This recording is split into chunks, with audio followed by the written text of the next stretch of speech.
Test, test. Test, test. Okay, that's for you. I'll go get that information. We are live. You can start talking whenever you want. All right, here we are at the Alumni Game. Slightly better than silence as we get started. Quite a few alumni. I'm hearing about 40, so good to see. Saw some last year's. Haven't seen everybody yet. As the plate meeting's happening, we've got plate umpire Hamilton, the Babe Collins. First base, Spencer Beasy. And third base, Scott Ginger, who was with the Marines for 22 years. So thank you for your service.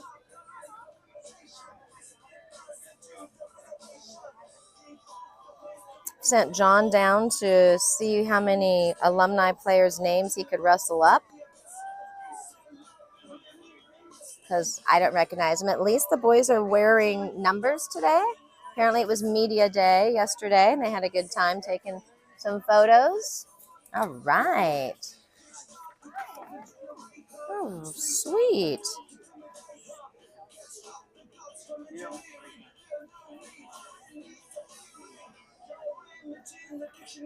All right. We asked the alumni to either say what they are doing now or a fun fact they'd like to share with those of you at home. So I have quite a few. Let me see who we have on alumni. We've got Ryan Nishi, Kevin Lowe, Kevin Jordan, Luke Layton, Nick Radich, Jack Hanley, somebody Green, I'm going to get that one, Connor Woods, Ryan Long, Simon Rosenbaum, James Kang, Ethan Bauer, Nick Gentili, Leo Rossetti, Travis Rook Lee, David Colvin, Drew Helgren, Trevor Walker, Nolan McCaffrey, Zach Haberman, Landon Carter, Enoch Kim, Seth Stone, Brett Super, who's usually up here. We might be able to see if we can get him as a special guest appearance to come chat with us for an inning. Jake Patterson, Kohout, Hunter Heine. Sorry, guys, if I am pronouncing those incorrectly, but a lot of you who are in the medical profession write like you are. So we're going to get started here in a few minutes.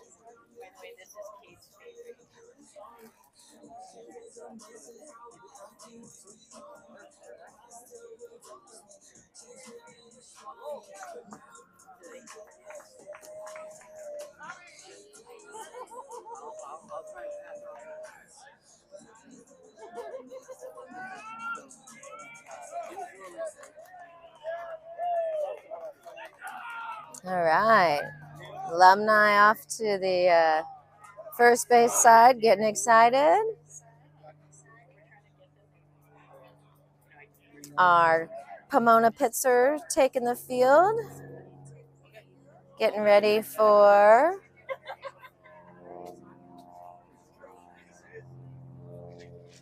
the national anthem.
All right, we've got Ethan Collins starting on the bump. We've got Matt Nishimura behind the dish.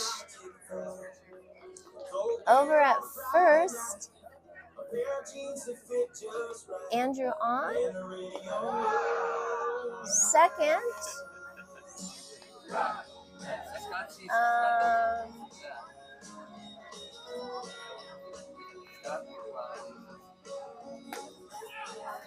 is it Jack Gold? I can't tell yet. Short looks like Greg Cariatoni.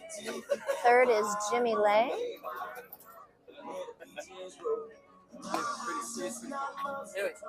Left field.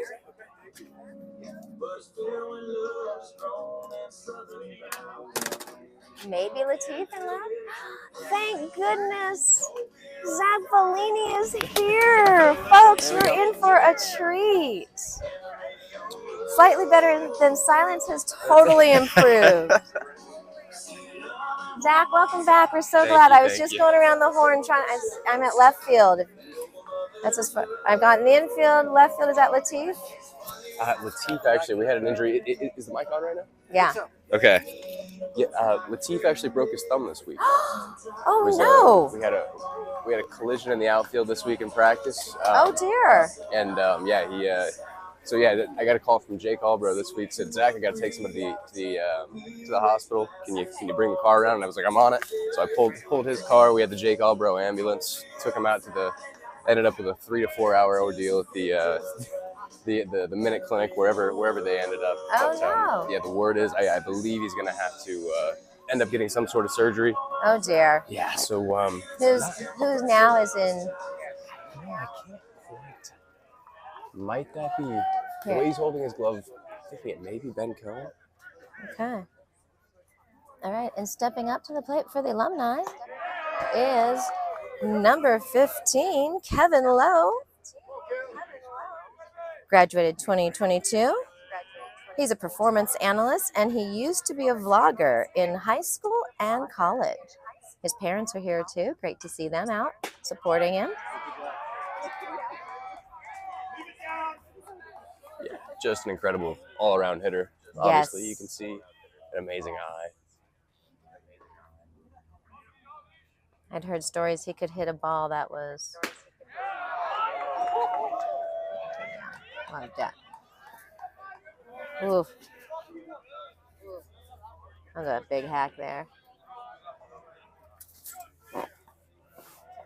Yeah, it was a guy when I came up, I never would have thought that he was much of a power hitter, given his approach at the plate and just trying to see as many pitches as he does. And then he ended up hitting, 7 home runs his senior year for us that season where we made that run. Mm-hmm. Obviously an integral part of a lot of those wins. Well, and his Grand Slam is what sent us to, which allowed us to get into that final game that we needed to. So, not sure if there was a more exciting moment in a very exciting season than that one right there. Yes, I would have to agree with you there.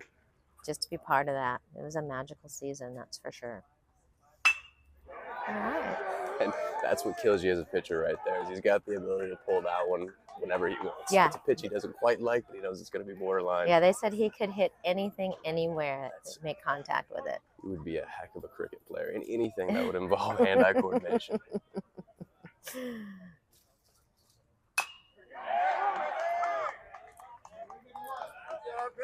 Demonstrating it again, coming off the couch. I can't imagine he's been getting a lot of reps and being in the professional world now. Yes. Steps right up like he never went anywhere. I saw him take BP, and I was like, yep. There it is again. Yep, there's the Kalo we know and love. Flares one out there. There it is. There it is. How many times you see that? Takes that full count. Okay, so that is 21 out in left field. I don't know if we have an official roster yet. I know they just did media day, but I haven't checked to see if we're online yet with it. And let's see, what alumni is stepping up? What number do we see here? We see 17. He did not fill out a form for me yet, so not sure who 17 may be. It's a right-handed batter, I can tell you that.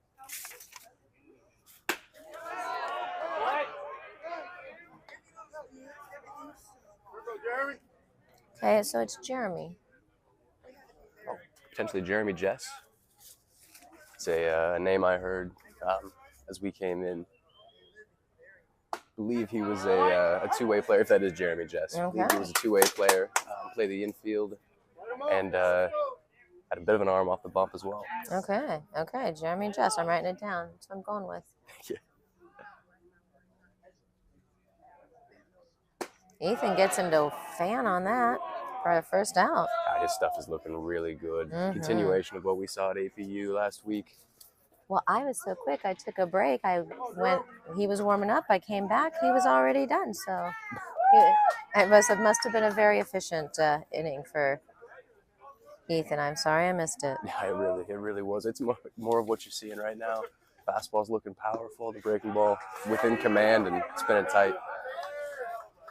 All right, this is 23. Nope, he didn't sign in either. So I'm going to listen for a name and see what I can find out. Oh. He pulls that one. If it's fair, it's gone.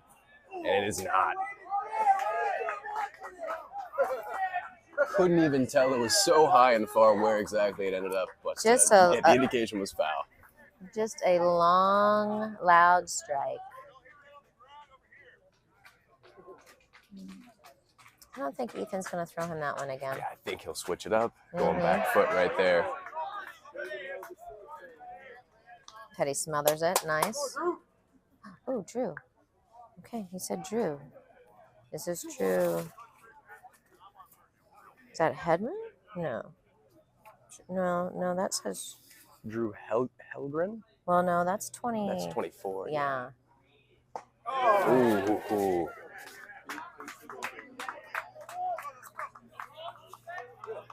I should just ask Sam over here. Sam will know. Joe Williams' dad. He'll know. Now the count 2-2. Things going both ways in this at bat. Ethan taking the lead. Tries to elevate right there. Brings it full.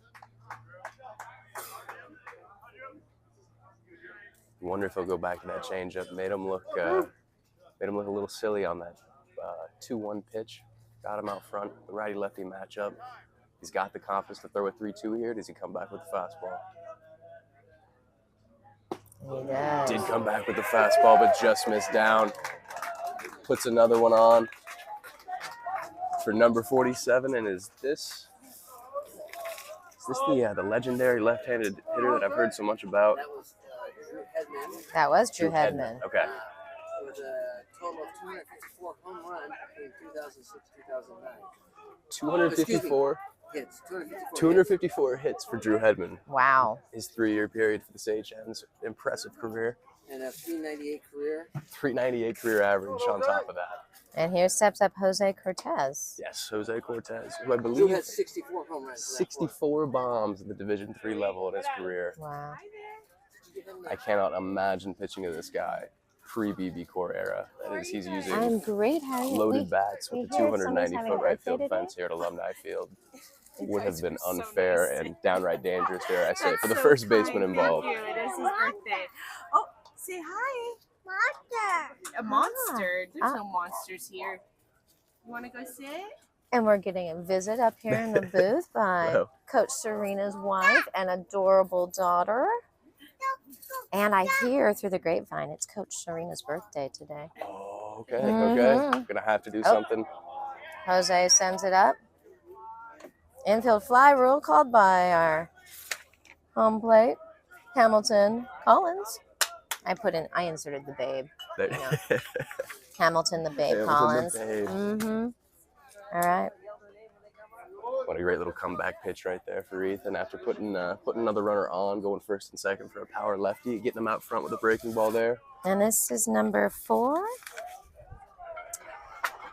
Once again. Oh, wait, no, Baseball Nolan players. McCaffrey. Oh, Nolan McCaffrey. Okay. Yeah, Okay. from 2022. Yeah. But 2020, he would have been. Oh, yeah, his senior year, 2020, was the year, obviously, the infamous year. And apparently he's also a #1 Connor Woods fan. I've seen several of those fun facts listed, so we'll have to look up a little bit about Connor Wood. And he smashes that to center field.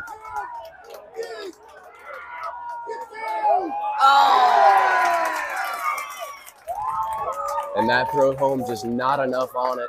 Who is this? That's Andrew on over at first base. Yes. Cut that one off. A little slow on the transfer, just couldn't quite get the grip. Threw it when he could and bounced it to Petty, unable to lay the tag on. And that'll be an RBI single for Noel McCaffrey. Yes, and that as Kev comes speeding around, and Drew is still at second. Okay. And who do we have up? What number do we have up here? I just missed it. But he takes strike one. 26. 26. James Kang. James Kang. All right, James Kang. He from 2010. He played pro ball with Drew Hedman. Right, and like I said, he's a local kid. He sends that one out too. Who's playing second today? Is that Gold? Who's that? I believe so. That is Jack Gold. Yeah, Okay. certainly not Kang's A swing right there. No. Coming off of a hiatus, and Ethan able to get out of it with limited damage. Yep.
Hunter Heineck? Hunter Henny. Okay. Hanai? I think Hanai. I think Hanai, yeah. Hunter Hanai, a really recent sage hen, actually was around a bit for some of the era. Was going to Pitzer, was still taking. Oh no, his brother Hudson. Brother Hudson was still with us. Hunter graduated too. He was a senior when I was a freshman, so met him on Zoom calls and various things, but never got a chance to meet him in person. And his fun fact that he wrote down as JC takes the first pitch hack there. Big giant wears tight pants. There he is, self-proclaimed. There you go. And, he definitely fulfills the promise out there. See him rocking the stash.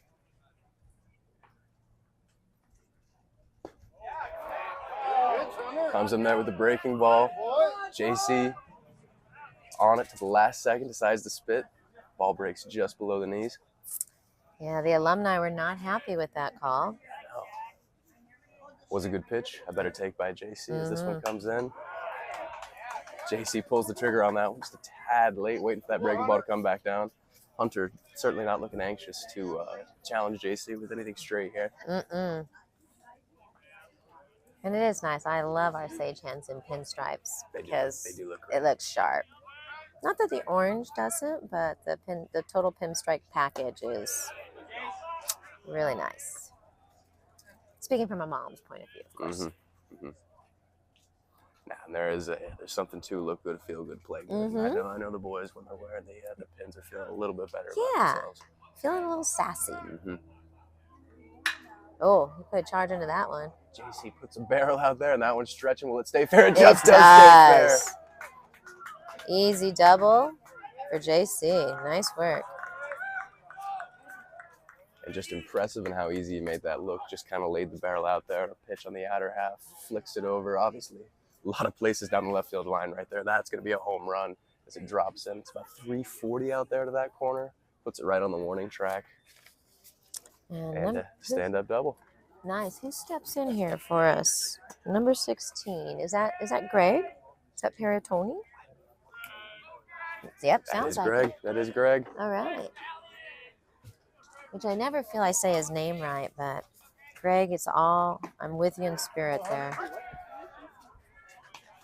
Greg takes that first breaking ball from Hanai. In there for strike one.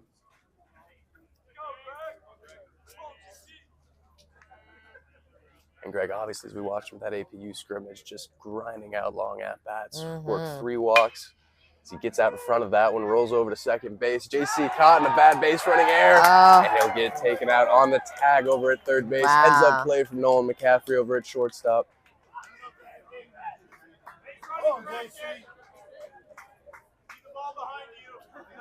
I think he was thinking, oh, I'm going to outrun That's me. it, exactly. Gonna take advantage of the rustiness of the alumni, and McCaffrey takes them up on it. Now JC taking chirps from the alumni dugout right now. It brings up number 4. It's Nate Jacobs, right? It is indeed. Nate takes that first one, ready to go against Hunter. Gets out front, rolls it over. Hunter coming right at him with a fastball in right there.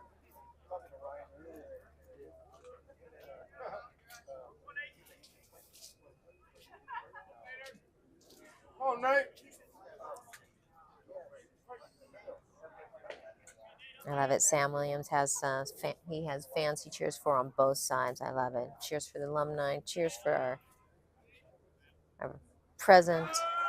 Going back and forth. Going back and forth. You love to see it. I do.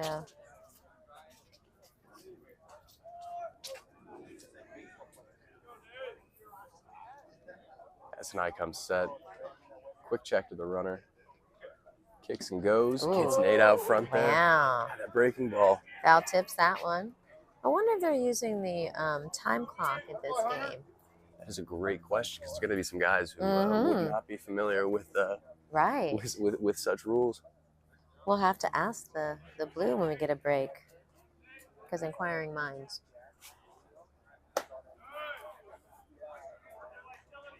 And Greg over there getting a healthy secondary, drawing a look from the catcher. Nate takes high on that. Count takes 1 ball, 2 strikes.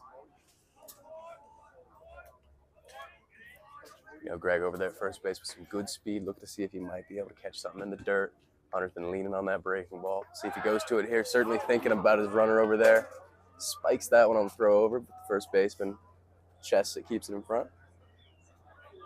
I'd love to be able to go around the Simon Rosenbaum's over at third. Third, okay. He played in the Olympic qualifiers for Team Israel. That's right. So I really remember cool that. That moment was for the exciting. program. Yeah. Definitely.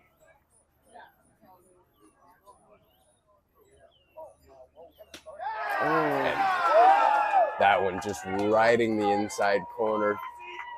Almost exact 12-6 action. Started inside. Nate's thinking for sure it's going to break in. It just held the corner there. Got the call for strike 3.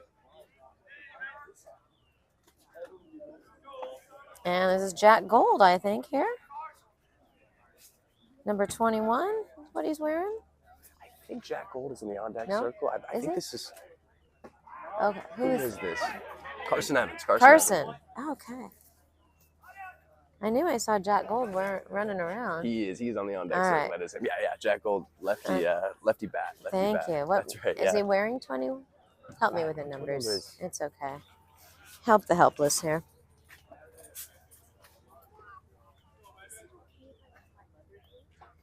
Of course. No worries. Yeah.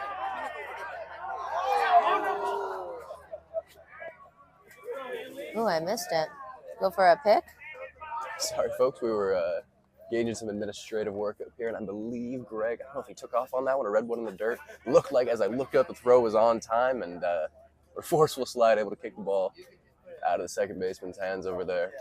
Gets him in a scoring position with 2 down. Nice. Let me see if I can find.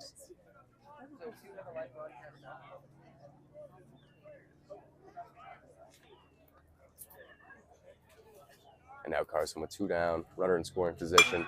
Catches one on the barrel, pokes it out to right center field. He's got him running. That one's going to fall in the gap. Extra bases for sure as Carson's motoring around. Puts his head down, decides to hold up at second base with a 2-out RBI double. Nice. Love to see that from the grad transfer coming in, getting the start at DH for the last couple for that APU scrimmage and now for the alumni game. Coming in the clutch position there. Love it. And that will bring up Jack Gold. The lefty getting the start at There's my second base. Jack. I'm like, I know I saw him. You know he's got to be there somewhere. I saw him. And now once again, he comes to the plate with 2 down, a runner in scoring position, takes that one out.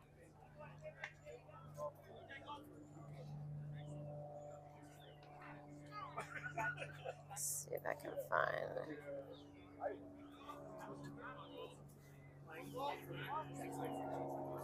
And as Gold digs in, high sets for the 1-0.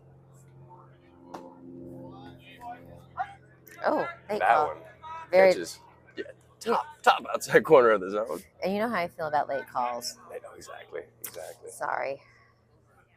And they always seem to come on the borderline list. Mm-hmm. There's something there in the umpire's head. Just a little delay. Should I, shouldn't I? Oh. And that one, takes a little too much on that breaking ball, scoots it out in front of the catcher, and Carson Evans able to advance 90 feet closer, making the job a little easier on Jack Gold here. And we still do not have our new roster up yet with numbers, so I'm going to do my best to guess. How's it going, Alex? We are, we're on the air right now. Yeah, right here, mic right here. We got the stream going. Jack pokes one out there, and it just falls in front of that left fielder. Speaking of doing the job, poking it out there, getting something done. Yep. And the current Sage Hens take the lead. We do. And that brings up number 44. Sorry, what's that? So this is Mr. Leg's YouTube account. We've got the whole full setup. We've got Alex Chun, the play-by-play broadcaster for your regular season. Let me. No, please. Oh God, please, no, please. Coming into the booth, coming in to check out the I'm just the slightly team this better year. than silence, so this would be great. That was a quote from the audience. That's what, as a team. That's what we stand by. As Andrew on takes that first breaking ball in the dirt. Exciting sophomore that's supposed to take over second base. He's a little freshman. Showing out some blow up in. Sanai sneaks that one by, and yeah, as Alex just mentioned, Jack Gold over there, number 15. That is the second baseman getting the start today. Freshman second baseman. Not sure Will Kinney had the start at APU. I know he's dealing with some back issues. Hasn't been able to practice fully. That's a nice set. Jack Gold takes off. Andrew on out front of that one. Count goes 1-2. Obviously with one strike. On looking to go on something. But not allowing his teammate Jack Gold to take that bag, as he did have a pretty good jump right there. He did. I always like to see us swipe bags early in the season. It looks like we're putting more of an emphasis on it this year, more than I've seen in the last couple. Great.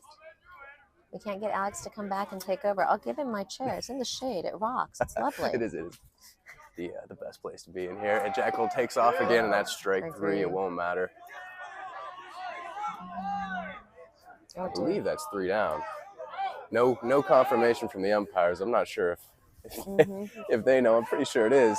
And finally, the consensus is reached. Oh my! It is 3 down. We'll flip sides. I had already put a strikeout down. I wasn't sure what was happening at the moment. So, yeah, given it was a 1-2 count, and he swung and missed. Okay. But Coach B gonna walk out, confirm. What it is confirmed. Yeah, it'll be just a strange one. Where, right. It was, yes, a little odd. Everybody in that halfway feeling. And we'll be back.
back. Okay.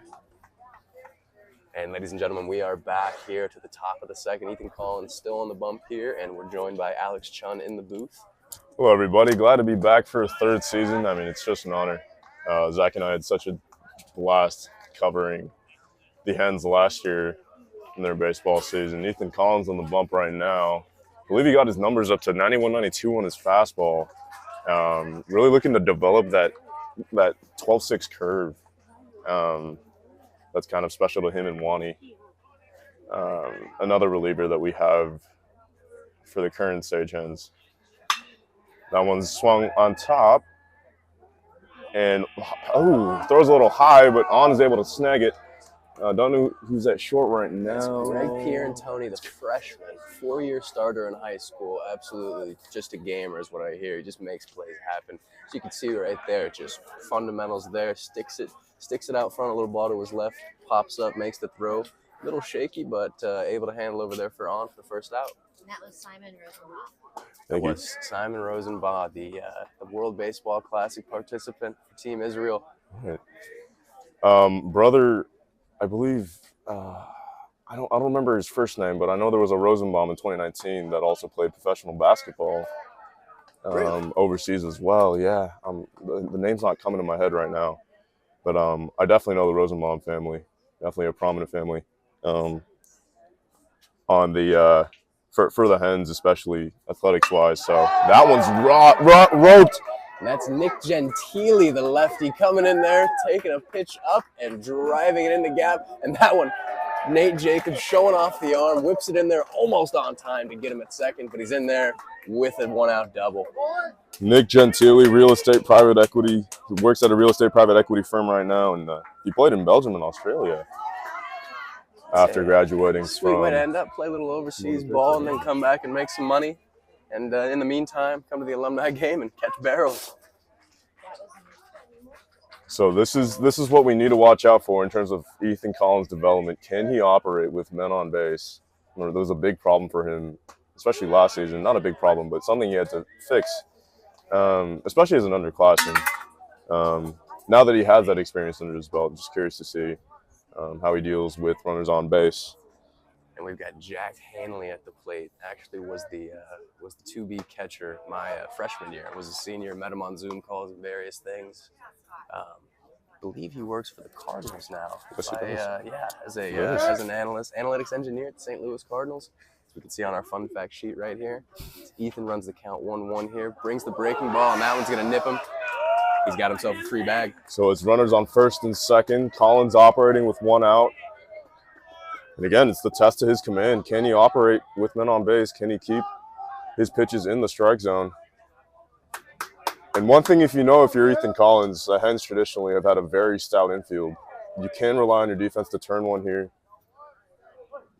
But if the lefty at the plate, Kevin Lowe, RBI machine his senior year. Not an easy out. Not the definition of a guy you get to roll over quite a bit. That's actually what he does most. He just keeps the barrel through and doesn't miss pitches. I think Collins gets a generous strike one call there, low in the zone.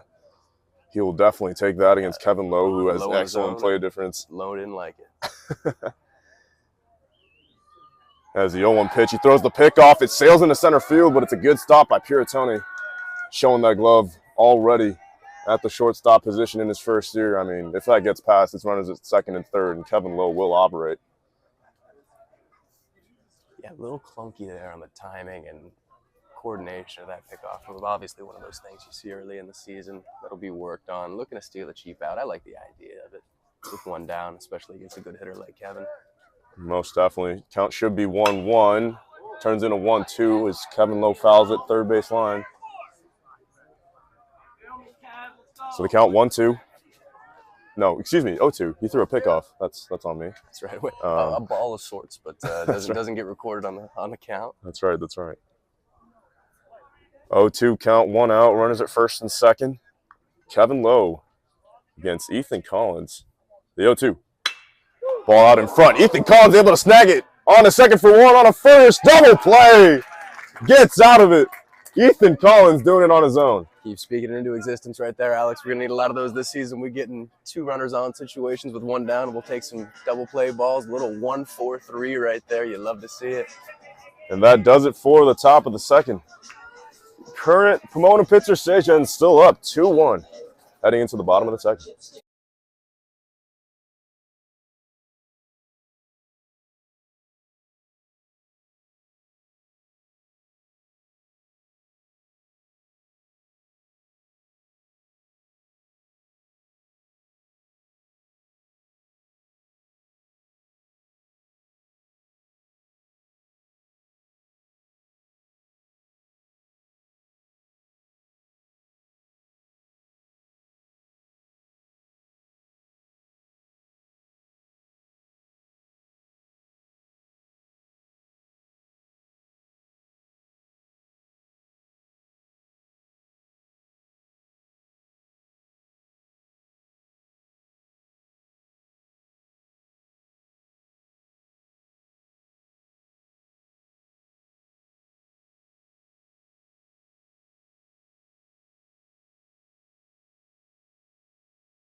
Whenever you're ready.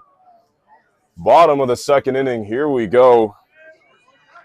Henning still on the mound for a second inning of work, I presume, against Jimmy Legg. Outstanding switch hitter for the Hens. Just turned it on last year, especially coming after some of the injury problems that he had. Yeah, just turned on his offensive bat and just absolutely took over on the offensive end. Grinded his way through this part of last season, fighting injury in the training room every day, getting his rehab in. And you love to see him coming out of the season healthy in this part of the year. 1-0, just got under it, Legg did, and flied out to center. Making the play out there is one of the alumni who went on a bit of an adventure right there, came in, back in, and then back once again to secure it for the first out of the inning. Yeah, I apologize. Can't get a number read out there right now. The center fielder makes the play. It's now to Matthew Nishimura, better known as Petty, with 1 out. Bases empty. Just getting underway. Bottom of the second. First pitch from Henning. Breaking ball down low. Generous strike 1 call. And we know Petty, especially his development through this program and how good his batting eye is and how good his on-base percentage is. We always talk about Nishimura and his on-base percentage. As a strike 2 is called up high in the zone, 0-2 with 1 out. Something that doesn't go said much very often, though, is his strength, especially at the plate. I think very much developed over the course of last year as well, and something that shined in the later parts of the season. As the 0-2 pitch is bounced in the dirt, we'll move to 1-2. Just a great take right there. After getting a couple borderline ones, and I think he can maybe get a chase right there. Pretty good pitch there on the 0-2 breaker. And Petty with a good hitter's take brings it to 1-2. Ball and 2 strikes, 1 out. Henning. Next pitch coming. Fastball high in the zone, called. Strike 3. Just found a spot, nailed it, and Petty's down on a looking strikeout. 2 outs here in the bottom of the second. Yeah, there was one, I believe that 0-1 pitch was a very similar spot, and that one just seemed to be an inch or 2 off that spot, a little further away, and umpire grants it. Petty on the unfortunate side of the decision. So here's Jackson Fleming. 2 outs, space is still empty. Assuming Flem in the DH role today, actually started at first base at the APU scrimmage. That duty given to Andrew On after the absolute bomb he laid in that game. Ball went up, if you folks remember, were there for that. well up into the trees at APU. As Jackson steps in here with the 1-0. Henning's next pitch, breaking ball in there for a strike. Beautiful one there. Yeah, he's spinning it well for not being a full-time pitcher anymore. He's got the spin ready to go. 1-1 pitch, 2 outs. Henning looking to get out of it in order, retire the side in order, but it's a called strike 2, and so he's 1 strike away from retiring the side in order. Try to flip it over to his offense, get the Alumni going on the other side of the ball. Henning's 1-2. Gets the signs. Jackson's seen both of his pitches. We'll see if he can go. Takes that one. Good eye there. Fastball up near the letters, so we'll go to a 2-2 count. He's been with a pretty common back and forth sequence here. We'll see if he go back to that breaking ball, as he really has liked to lean into it today. Boys rubbing their caps in the dugout. Fleming fouls it off. We blew it again. Tried to sneak that one by him. Flem just on time to foul that one off. A little late on it, but enough to catch a piece. Keep him alive to see another one. It's a Jackson Fleming that has played quite literally every position on the baseball field, on the defensive end. Yeah, the dude's an athlete. Stick him anywhere. Obviously, we talk about his surfing abilities, and they get utilized all over the field. This pitch comes in, and he does go to that breaking ball. Flem able to spit on that one, force the count to full. 3-2, 2 outs. Henning looking to retire Fleming. The payoff. Ball is off the mound and struck for a base hit. In between the 4-6 gap, Flem is on with 2 outs and hands the stick over to JC at the top of the lineup. And just a great piece of 2-strike hitting right there, getting out front and poking that one up the middle. These 5 ladies are here. There's their names. They're the Sagehand chicks. They're the kids. And they haven't missed an alumni game since 2012. Wow. So you can just name and all the kind of details are right there. Gotcha. Will do. First pitch coming to JC. It's a breaking ball outside on the other side of the plate. It's a 1-0 count with Fleming on first.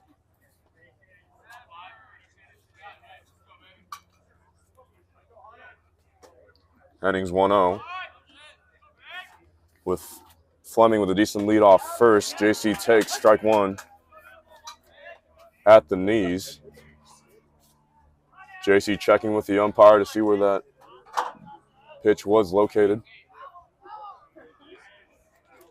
With that information, we'll now adjust. Henning sees Fleming off for just a moment on the mound, sets the 1-1. JC takes once again on a ball in the dirt. It's 2-1. And these alumni just looking for anything to chirp these guys about. They're currently getting JC for having an extra batting glove in his back pocket while also having batting gloves on his hands. You can't do anything out here. Can't do anything. 2-1 count.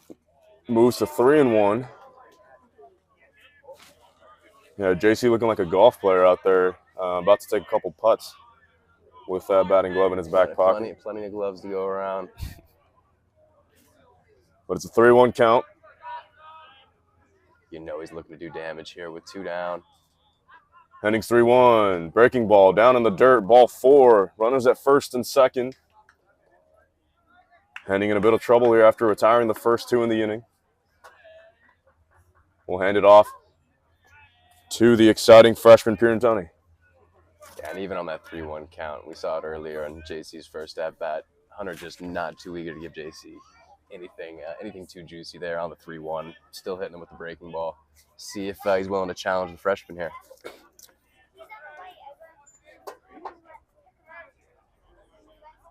First pitch coming to Pierantoni in his second at-bat. Breaking ball, got out in front of it. Just a little early on the timing. It's an 0-1 count. And you like to see him ready to go on that one. Saw spin, read it, was right on it. Didn't give it his maybe his best swing, but he had it ready to go, able to make the adjustment off of that. That's why you swing early in counts, not only to take advantage and catch barrels, but also to find your timing. The 0-1 bounced in the dirt. Runners go. JC with a bit of hesitation running off of first, but both hens able to progress the base off of the wild pitch. It's JC at second, Jackson Fleming at third, and the freshman could really do some damage here in a big spot here in the bottom of the second with 2 outs. I would have to imagine that's one aspect of the game that gets taken advantage of, particularly in alumni games when you've got a catcher who hasn't been down in the squat in a long time. He's going to be just a little slower out of it and take a little bit more advantage on the balls in the dirt. 1-1 Henning. Good fastball high in the zone. He's been dotting that part of the zone against a lot of the Sage Hen hitters today. As the count moves 1-2, he's once again 1 strike away from getting out of it. But Pierre and Tony looking to make a difference. 1-2, 2 outs. Henning. Breaking ball. Strike, swinging. Strike 3. 100. Catcher Jack Hanley able to smother it. And that will retire the side as the Hens leave 2 in scoring position. We move on to the top of the third. It's still 2-1 in favor of the current Sage Hens.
Here we go, top of the third inning. Ethan Collins on for a third inning of work.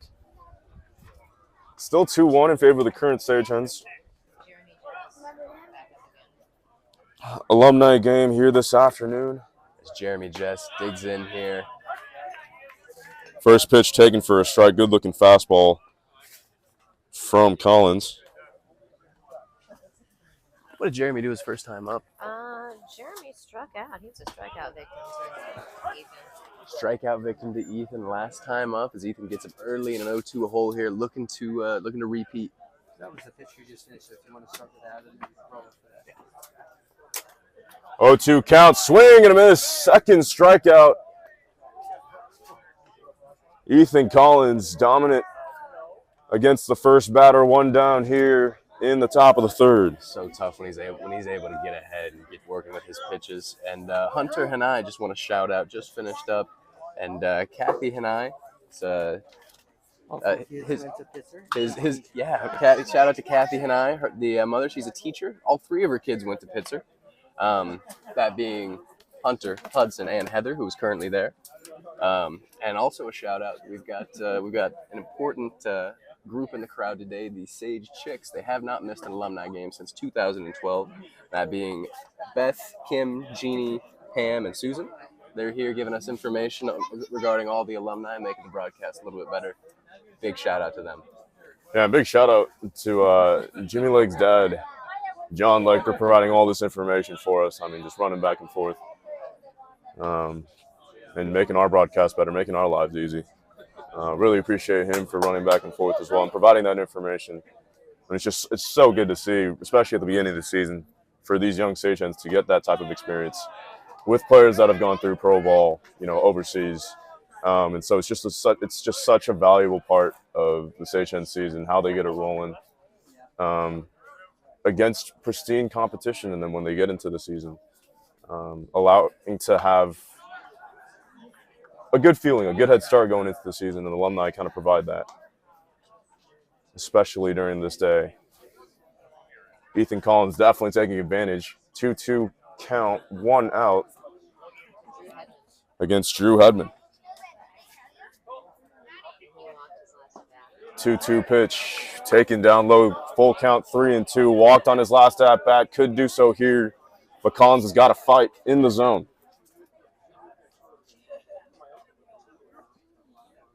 Certainly not somebody that Ethan wants to lose there. Gets him. 3-2 breaking ball in the dirt. Petty unable to find it. And Hedman's going to be able to reach on the drop third strike. That one just squirting away. One of those weird ones where Petty able to catch a piece of it. Doesn't stop beneath him. Doesn't bounce right back. It just kind of squirts back. And that'll be a base they'll want back. And it brings up Jose Cortez. Once again, I believe he's still the all-time D3 home run leader. Stepping into the plate here. I don't know if it's confirmed. I wonder if they make the alumni use BB Core bats or if they get to use bats from their era. Swing and a miss on the first pitch from Cortez, 0-1. Collins 2 strikeouts in the inning, but allows a base runner as Petty couldn't find it in the dirt. It's Cortez swinging an Easton bat. As Zach just mentioned, don't think that's from his era for sure. As a breaking ball in the dirt, Collins moves it to 1-1.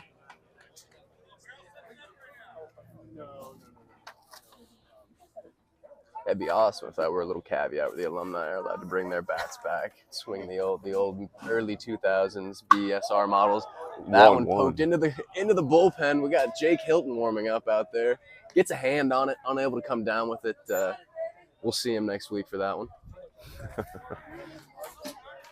Jake Hilton rocking a new number as well. Rocking 2 this year in his junior year, the junior ace lefty. That's the seniority progression. As you get older in age, you get the lower number. Swing and a miss on a 1-2. Ethan Collins able to get Jose Cortez out in front on a breaking ball. It's 2 outs as Collins has 3 strikeouts in the frame. It's now Nolan McCafferty that will come up. Don't know if this was mentioned before, but he is the number 1 Connor Woods fan, according to my fun facts. And Nolan McCaffrey able to find a really nice barrel his last at bat. Certainly looking to do so again here, as you can see, coming right out on that first one. Fouled it straight back. Seems to be on it. Ethan going to have to work hard for this last one. 0-1, 2 outs. Collins breaking ball in there. Strike 2. 0-2 count, 2 outs. Ethan Collins looking to gather 4 outs in this inning on 4 strikeouts. He'll be able to do it if he gets that call again right there. I wonder if he goes back to it. 0-2. Breaking ball is hammered into center field, but it'll hang up for J.C. Ng to retire the side. Collins records 4 outs in the inning, 3 strikeouts, and a fly out to center. We move on to the bottom of the third. Hens looking to produce more offense, gain some advantage, up 2-1. Moving to the bottom of the third.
Here in the bottom of the third, Nate Jacobs, power hitter up first for the Hens against the new pitcher, Connor Woods. We mentioned his name after Nolan McCafferty made an appearance in the top of the third inning with the bat.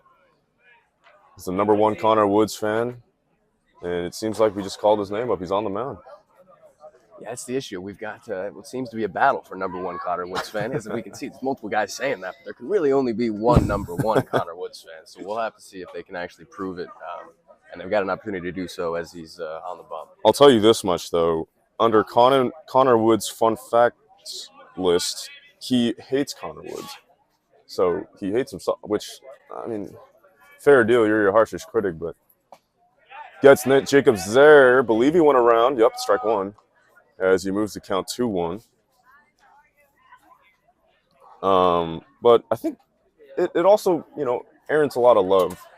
I believe that the word hate has a lot of connotation to it, and if you take it the satirical way, I'm sure there's just a lot of Connor Woods lovers here this afternoon at Alumni Field.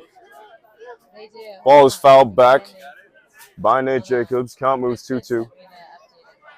Yeah, Nate, that fastball a little elevated. I'm sure he wants that one back, and he would certainly be a Connor Woods lover if he got another one of those.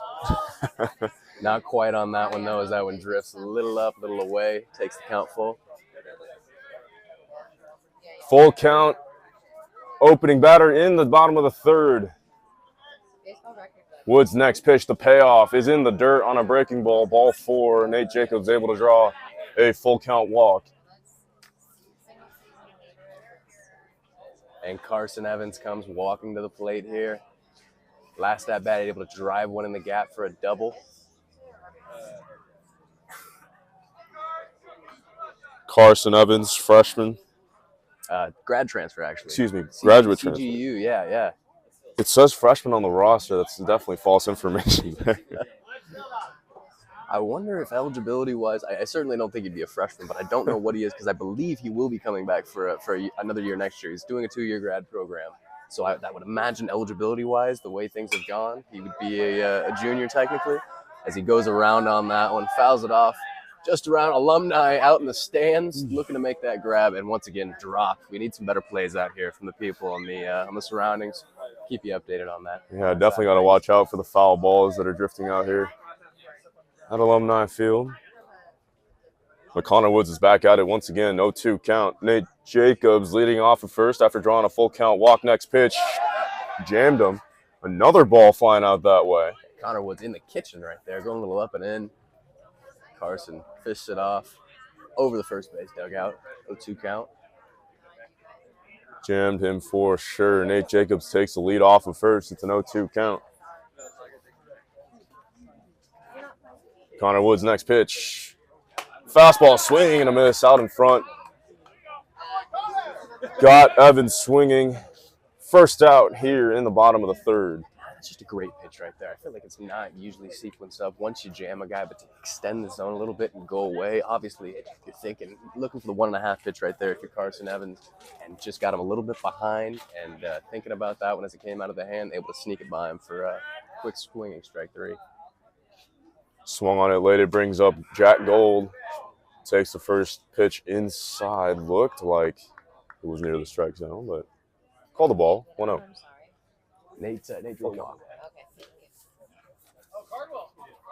Ball and no strikes with 1 out. Next pitch. Takes it for a high strike, delayed strike call from the umpire, but the count evens 1-1. Always interesting to see how the zone differs from the inside to the outside part of the plate. As you can see, the umpire mechanic is to sit on the inside parts. They're usually on top of that part of the zone, and it gets a little more open to interpretation. 1-1, bounce in the dirt. Catcher trying to get Nate Jacobs. Sleeping off at first. Ball goes into right field. But the veteran Hens able to keep it in the park, able to keep Nate Jacobs stranded at first. It's Nick Gentili who made that play out and right. Jack Hanley working hard back there, has been taking balls to the chest, popping up, looking to catch some outs on the base paths. And Nate Jacobs, not an easy guy to do that too, pretty quick. 2-1 pitch, Jack Gold takes strike 2. Yeah, back to that spot, another delayed call.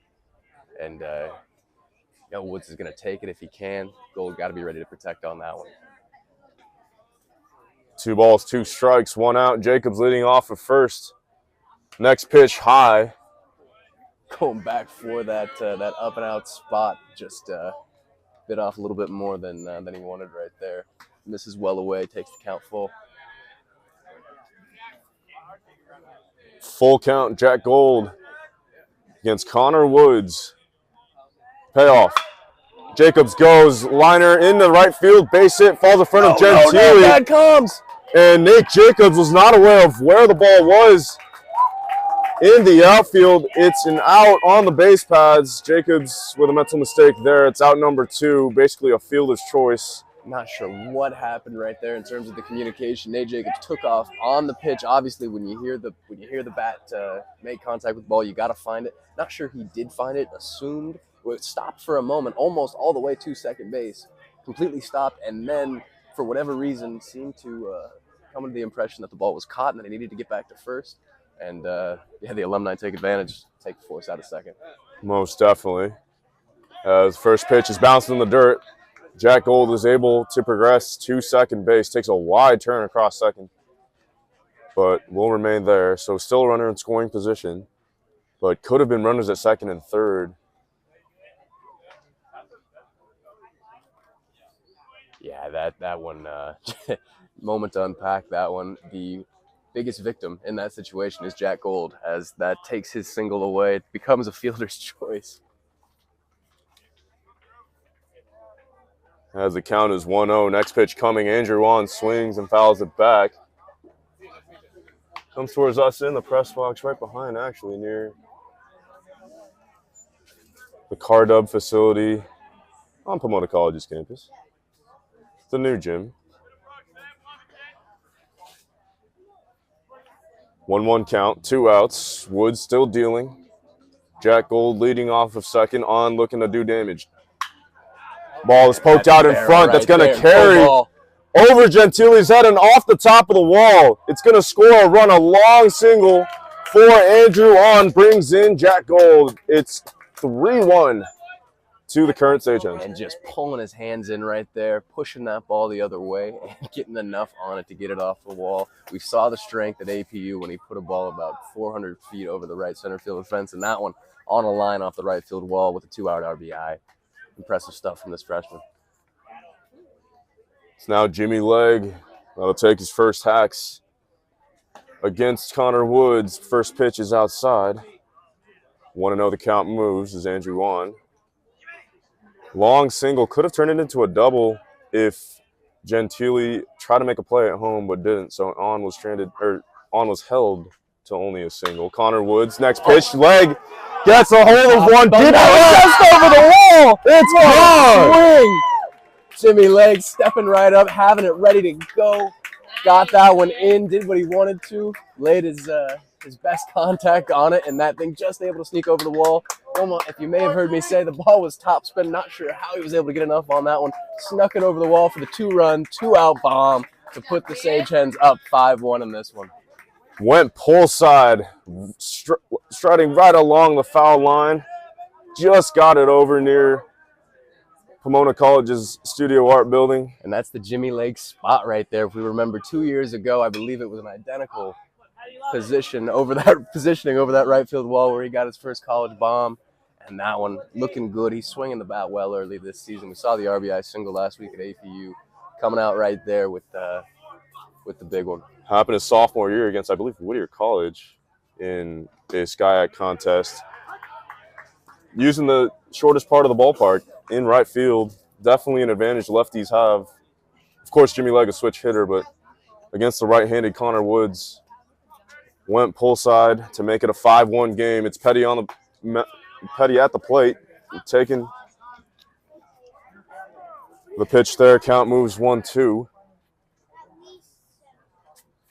In terms of looking to revivify the offense that we had 2 years ago in the playoff run the Sagehens made, we've seen some very promising things this year. so far in that APU game. Runs were grinded out. Guys were getting good swings. And in this one, we can see two examples right there. Andrew on and Jimmy Legg putting great swings on balls late in the inning. You can put him here. Definitely promising to see a freshman back like Andrew on fire as well. Petty goes around. That'll be a swinging strike 3 to end the inning. But it's highlighted by a Jimmy Legg 2-run home run and an Andrew on RBI single to make it 3 runs in the inning. We move on to the top of the 4th, 5-1 in favor of the Current.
Top of the 4th inning, lefty ace Jake Hilton on the mound. ERA leader, strikeouts leader, I believe, for the Hens last season. I believe it's actually Eamon Woods slighted him barely on the ERA side of things, but yes. Year before and last year, Jake Hilton absolutely dominant from the left side and doing it in the important spot that Friday starting role for us. Oh, yeah. I mean, just the bona fide ace the past 2 seasons. Even in his freshman year campaign, I mean, I don't think there was a question, especially late in the season when, arms were getting tired, grinding out later portions of the season. Jake Hilton was always towards the top of the list in terms of Coach Pericolotti, who we put out there, especially in a starting role, and he's just blossomed. Here in his junior year campaign, looking to make another stamp. Looking for a clean couple of innings as the Current Hens have been doing very well against these veteran hitters, only allowing 1 run through 3 innings. It's James Kang who steps in, played pro ball with Drew Hedman. Currently working with the Cleveland Guardians in Major League Baseball. In the player development department, swings on the first pitch, 0-1. The count moves. Oh, shit. Shout out back to the Sage Chicks. I believe James Kang's mom is one of the old guard who's been here since 2012, always supporting their boys. James Kang gets underneath it once again on a foul ball. Back to the backstop, 0-2. Hilton looking to change the velocity. In search of a strikeout, 0-2. Gets the fastball there, but it's fouled off. Up the third base line.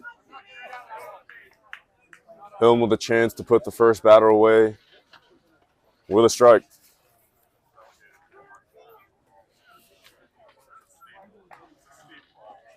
And Jacob here, 0-2. Almost gave him a little bit too much to work with right there. As Kang out front, just foul. He comes here, he's going to expand, and he does. Takes advantage of that wide zone out there today. Gets him looking for the first backwards K of the day. For Hilton, that is. Called strike 3 brings up Simon Rosenbaum with 1 out here in the top of the 4th. And apologies for not getting the names right, but his brother is Daniel Rosenbaum, his younger brother. Was a senior in 2019, absolutely flourished for the Hens on their basketball team as the first pitch is taken down low. 1-0 is the count. And in terms of the basketball team that the Hens have, I mean, absolutely outstanding. Dominant in the regular season, especially right now as well. Still fighting for a top 4 SkyX spot as we speak, as the 1-0 pitch moves to 2-0.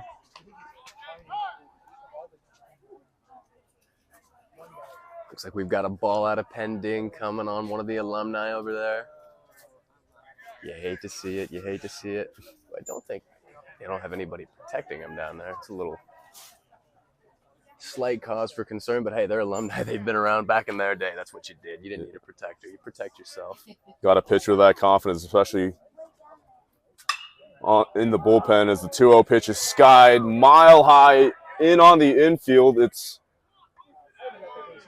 the freshman Tony that gives way Carson Evans out to there the left fielder, Carson Evans. Transfer Carson Evans. My apologies. I had similar body language to Ben Cohen. I don't know why I thought it was Ben out there. That is Carson.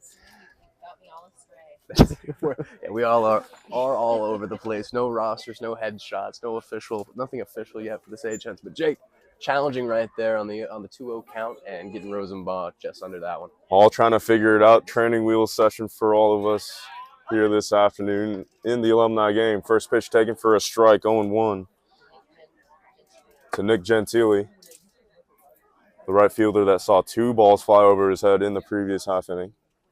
The 0-1 pitch from Hilton. Fastball taken down low. The count evens 1-1. Yeah, Gentili in need of a neck massage after that last inning, watching the balls soar over his head.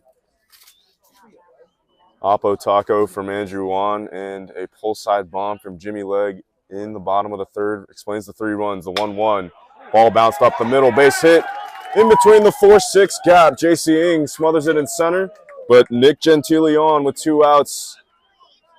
Alumni looking for some damage. Yeah, sore neck, no issue for him right there. Stayed on that one, that looping Jake Hilton breaking ball, looking to get it in there for a called strike. Followed it all the way, got a barrel on it, poked it up through the middle for a 2-out single.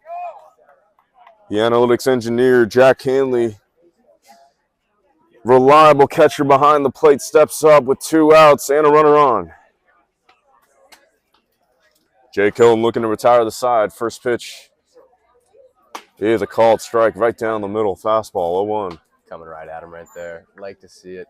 Just going to say, with given that 2-0 position, he fell down to Rosenbaugh, was able to get out of it with that challenge fastball.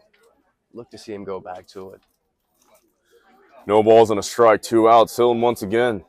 The 0-1 swing and a miss. Foul tipped into the mitt of Nishimura. It's an 0-2 count with 2 outs. Just staying above hitting speed here to these alumni, I think he's going to be the name of the game. Feeling like he can force some early weak contact with an 0-2 count here. Could go with anything. See if he wants to have a little bit of fun right here. 0-2, 2 outs. Hilton looking to challenge. Fastball swung on and fouled off. We'll do the 0-2 once again. Yeah, not messing around. Looking to get in and out here. Bringing the fastball. You have to think, given the lefty-righty matchup, 3 fastballs in a row. A well-placed changeup would be very difficult to handle, to say the least. 0-2 count, 2 outs. Zach Bellini back with the pitch predictions. Here we go. Jake Hilton looking to retire the side. Swing and a miss. Went with little elevated fastball. the fastball. Did not need to change speeds on him. Just needed to change location a little bit. Future Hendricks change locations. Strike 3. We're going to the bottom of the 4th. It's a 5-1 contest. Alumni looking to keep it the same way. We move on to the bottom of the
That gets weird.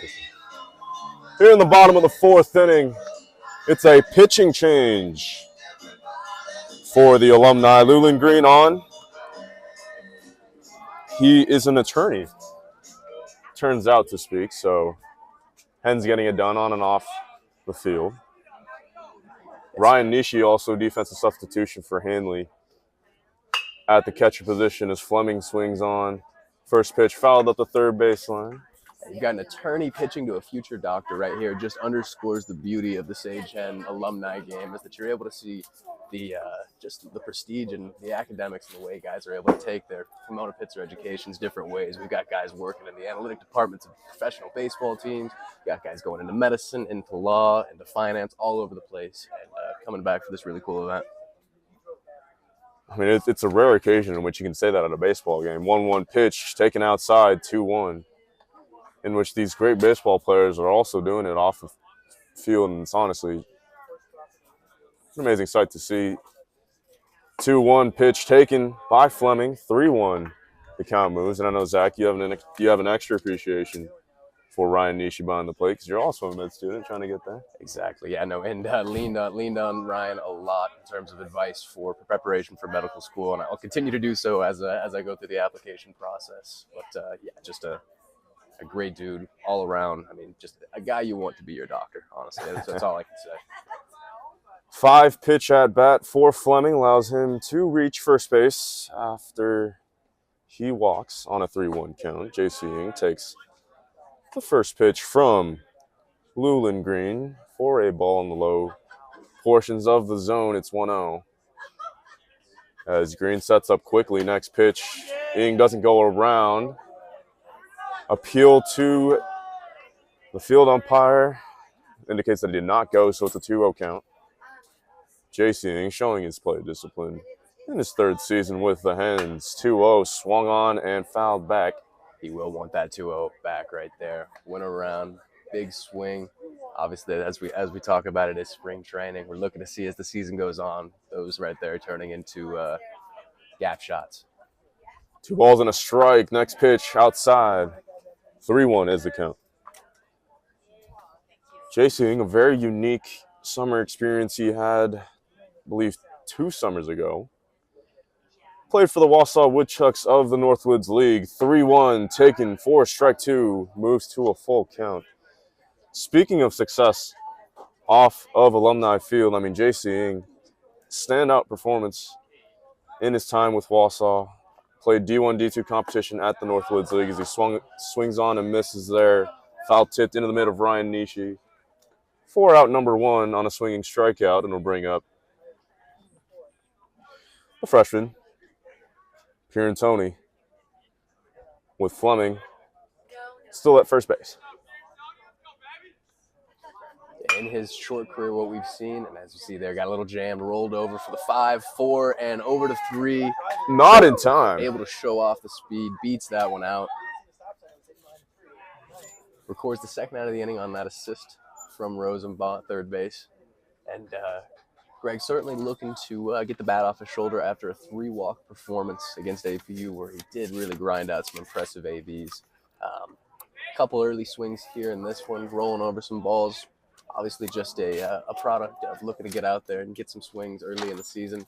We'll look to see the adjustment be made there. I can imagine we will. He's got a good-looking swing. Legs out of fielder's choice to keep the inning alive for Nate Jacobs, who can definitely do damage with runners on base. Had a single in his previous at-bat. Or, excuse me, walked in his previous at-bat. He takes the 1-0 pitch down low in the zone. 1-1, delayed strike call once again from the umpire. Nate Jacobs looking to rewrite his mistake that he had in the bottom of the 3rd. 1-1, 2 outs, takes in the dirt. Nishi, good stop behind the plate. And that was a common sight that we definitely did miss last season, just seeing Ryan Nishi block anything that comes his way. You heard the excitement coming from the current Sage Hens at that site. 2-1, fouled, pitch swung on, fouled back to the backstop, and definitely hasn't missed a beat.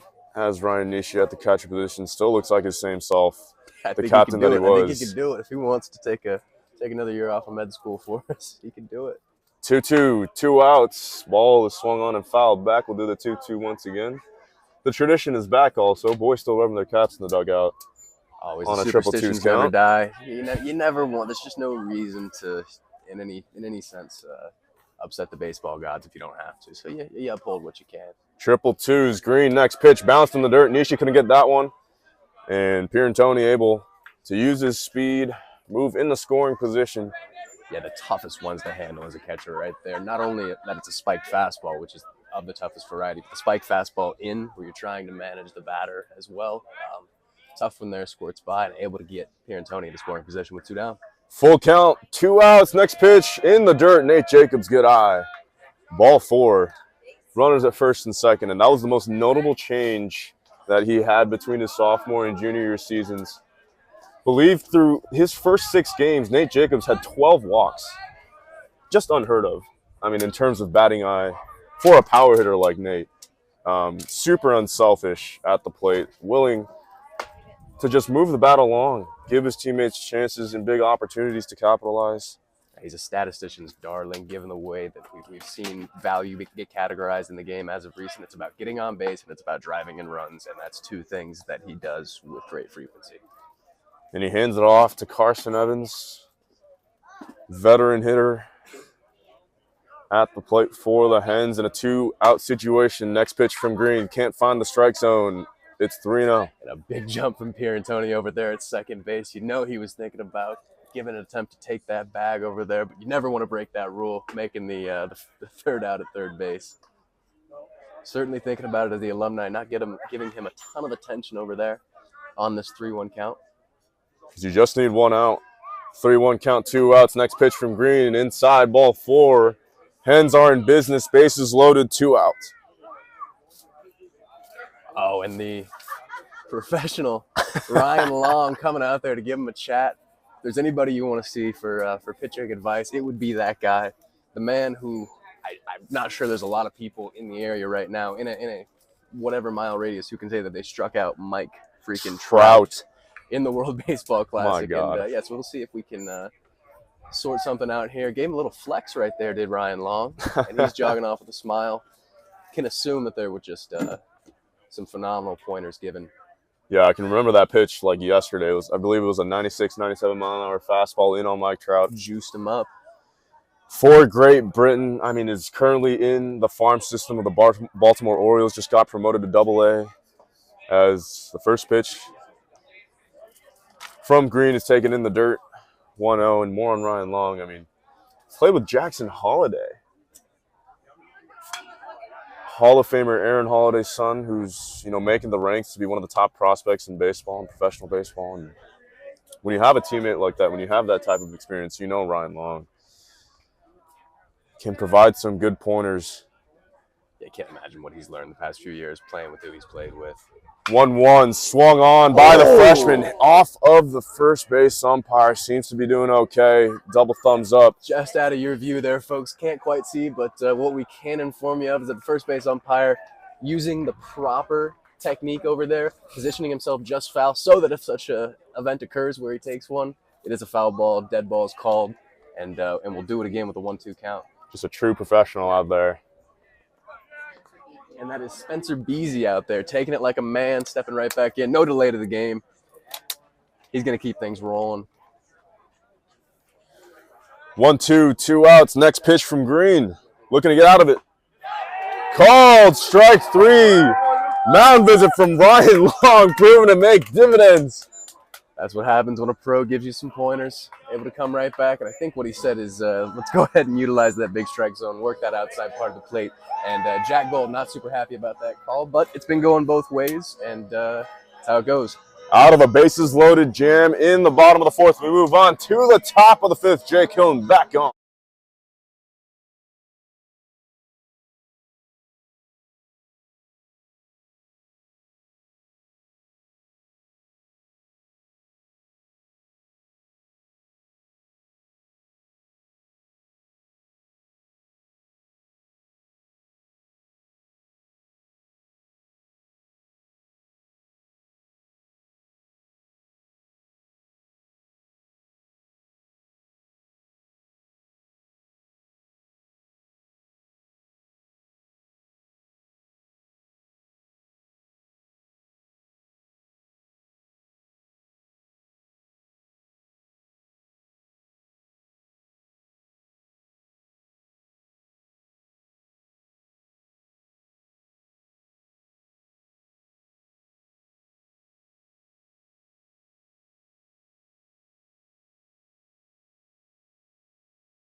I mean,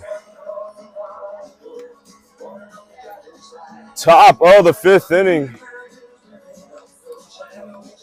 I haven't said this in a while on the broadcast, but it's Kevin Lowe that'll lead it off for the Alumni Hens. Feels good, doesn't it? Oh my God, definitely.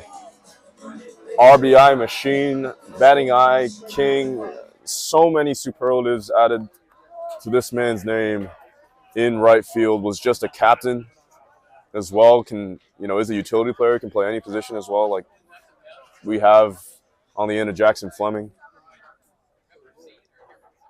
As the first pitch from Hilton, swung on and missed. Big hack from Kevin Lowe. 0-1 is the count. Had a couple of grand slams in his time with the Hens too, did Kevin Lowe. So you definitely see some of that power there. Yeah, trying to look for one on the first pitch. Something I'm not sure we talked about enough about Kevin Lowe, but what I've actually found out this summer when I was it's actually Isaac Kim was playing in a league in Indiana and actually ended up staying at my house for a while. During a transition period, he was dealing with an injury, and we were working together. I was actually thinking about maybe making a comeback this year. It didn't end up panning out, but when we were working in the cage, letting me know how much Kevin Lowe was integral to giving him, as Kevin fouls that one off, to giving him hitting advice when things weren't going well, and just how this guy is an absolute worker at his craft. Always was putting in work, always saw him on the tee, but never realized how in-depth he got with the technical side of things. And so it's no surprise the stats back it up. Ball and 2 strikes. Hilton looking to retire the veteran. Swung on and fouled. Over to Merritt Field here on Pomona College's campus to the left side of third base, right over the shrubs. Here at beautiful Alumni Field. 1-2 is the count. Hilton looking to do more damage.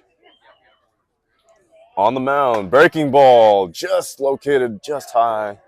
This count moves 2-2. And how many times do we see this, Alex? Kevin, regardless of how the at-bat starts, falls in a hole. He's going to work it back. Just not an easy guy to put away. Refuses to go down easy. Jake looking to see if he can fool him here on the 2-2. Goes with the fastball. Can he get the call? No. Just outside Kevin Lowe with that fantastic eye. Obviously, if Kevin's not swinging, it's probably not in the zone, but could he get the call potentially there? Though almost I feel like there's a respect that's granted when an umpire can sense a hitter with a presence like Kevin Lowe. Full count pitch from Hilton. Fastball swung on and fouled back. Haven't said this in a while either, but Kevin Lowe grinding an at-bat against the lefty A's.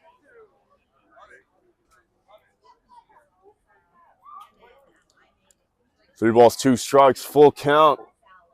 It's Jake Hilton that's looking to retire Kevin Lowe. Payoff. Fastball down low. Kevin Lowe takes, called, strike 3. Lowe was making his way over to first base. Looked like he was going to draw the walk, but umpire delayed. Strike 3 call. And there was just a hint of doubt in his mind, as you can tell, Kevin. Not quite. He made the turn, was about to toss the bat, stayed in his hand, and just that. The umpire saw it as in the zone. Just got some info that actually K. Lowe has been playing with a few Sage Hen alum in an adult league in the Bay Area. Explains why he's looking so sharp out there. Definitely has not missed a beat. Jake Hilton first pitch, got him swinging. 0-1. Is Jeremy Jess back up? I believe this is Jeremy Jess back up. 2 Ks so far. Ethan Collins, double strikeout victimization. 0-1, called, strike 2. It's just the way things go when you get 2 Ks to start a day. You know your third at bat. You're going to find yourself in an 0-2 count quickly. See if he can claw his way out of this one, though, with Jake Hilton on the mound. Not the easiest dude to do it against. Nearing the gold sombrero. Can Jake Hilton deliver? It's the 0-2 pitch. Fastball swung on and missed. 3 Ks. And that is just, to his name just is Hilton. The way it works. You get 2 Ks, and then the next thing you know, you're down 0-2 against Jake Hilton. He elevates a fastball. You're not even sure what just happened.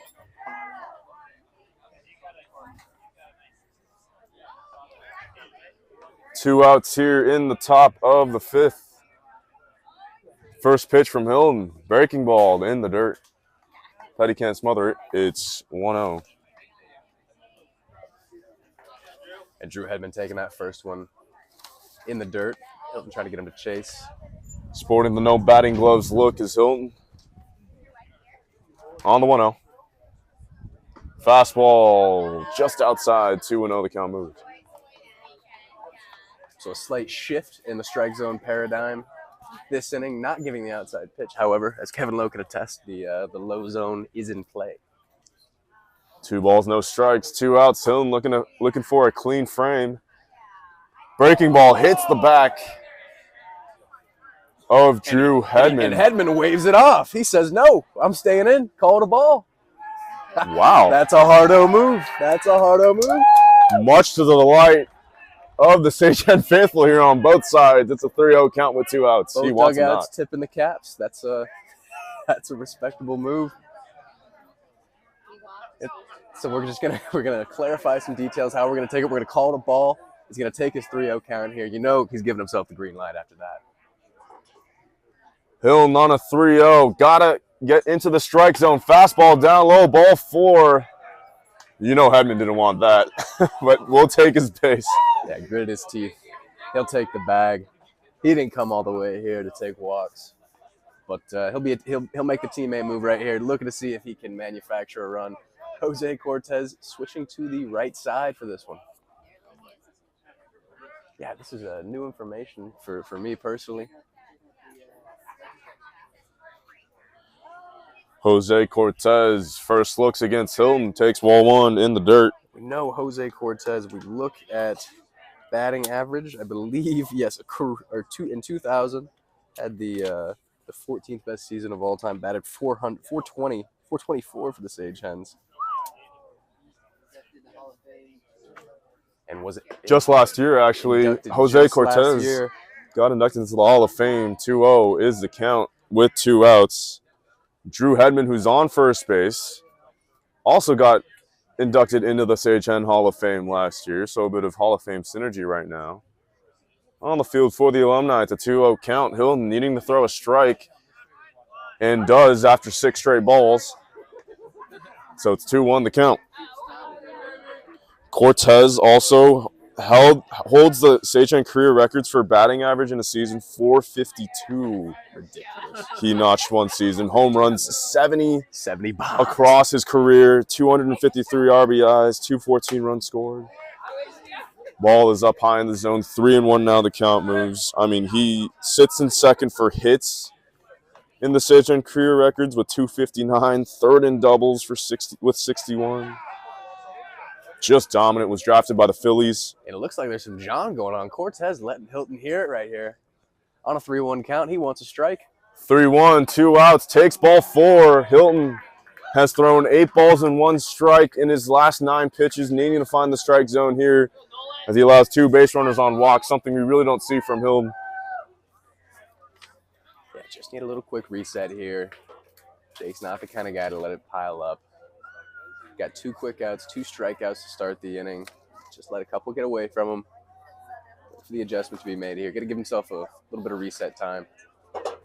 It looks like the pitch clock is on right here. That's what we were talking about earlier. Will the pitch clock be in effect, given the alumni who may not be familiar with the rule changes? I saw the indication from the field umpires there.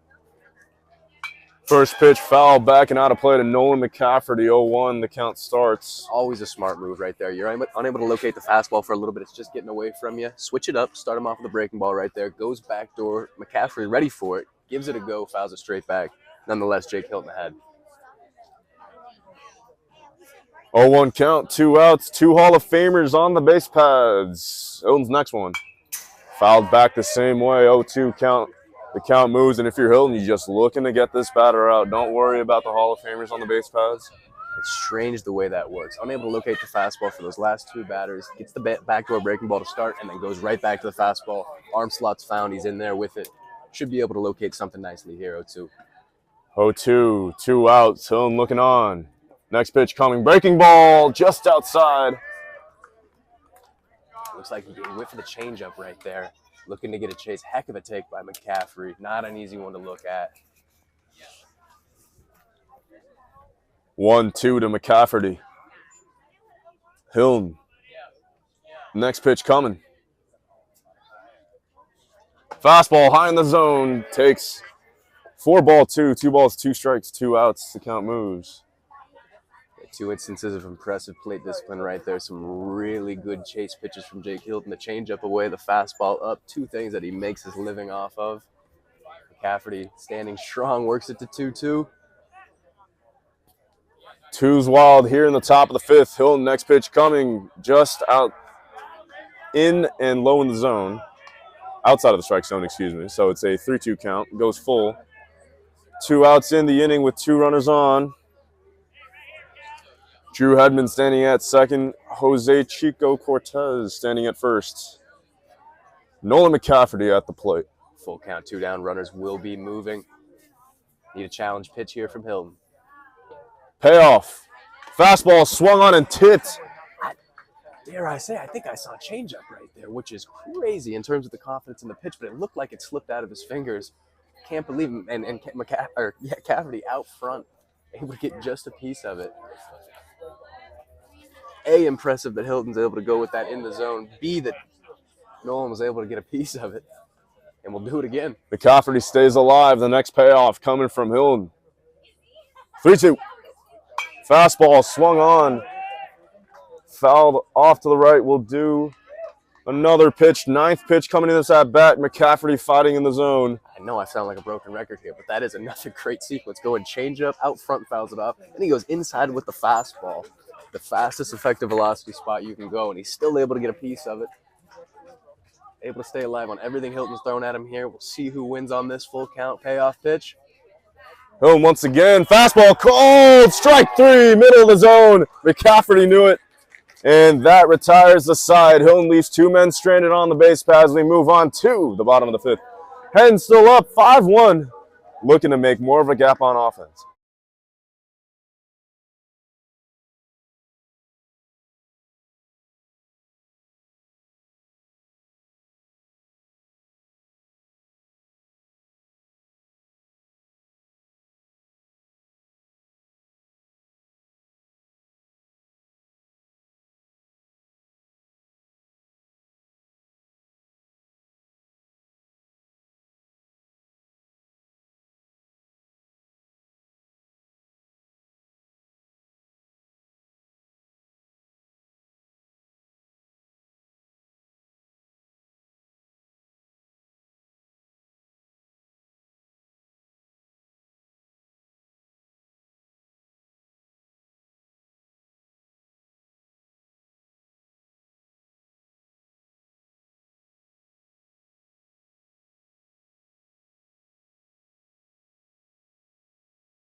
Bottom of the 5th inning. Hens looking to do some damage against a new pitcher that we do not know of just yet. Did not sign into the alumni sheet. Yeah, if anybody's got my number and they're watching the broadcast and they know who this is, I had some help earlier from Gabe Garcia with the Jeremy Jess call. If anybody knows, we had a sign-up sheet, but obviously not everybody was able to make it to sign up. But what I do notice, what we mentioned in between innings, we got Jack Colton. Sage Hen from last year was clutch in so many situations, back playing third base for us, or for the alumni, I should say. Mr. Clutch from Georgia back at it again. Rennery 03 on the bump. Rennery. Rennery, class of 03 on the bump. As Andrew On gets just underneath this ball, flied out, mile high in the right field. It's Gentili who makes the play in right for out number 1 here in the bottom of the 5th. Jimmy Legg coming up after hitting a bomb. in his previous at-bat, looking for more of the same. An expensive bomb for his family, we might add, given that his younger brother Joey also went yard yesterday in his game. And there is an agreement in the Legg family that it is a steak dinner for home runs hit. So look to see them putting on a couple extra pounds these next couple of weeks. Some brother synergy. Out at Alumni Field, swing and a miss on the first pitch from the new pitcher. 0-1, next pitch coming down in the dirt. 1-1, the count evens. Renner evens the count at 1s apiece with 1 out. Bases clear. Just getting underway, bottom of the 5th, Legg. Looks at the 1-1. Fastball called, strike 2, high in the zone. They've been calling that outside part of the plate fairly consistently this afternoon, both ways. So the 1-2 count. Legg's got to protect.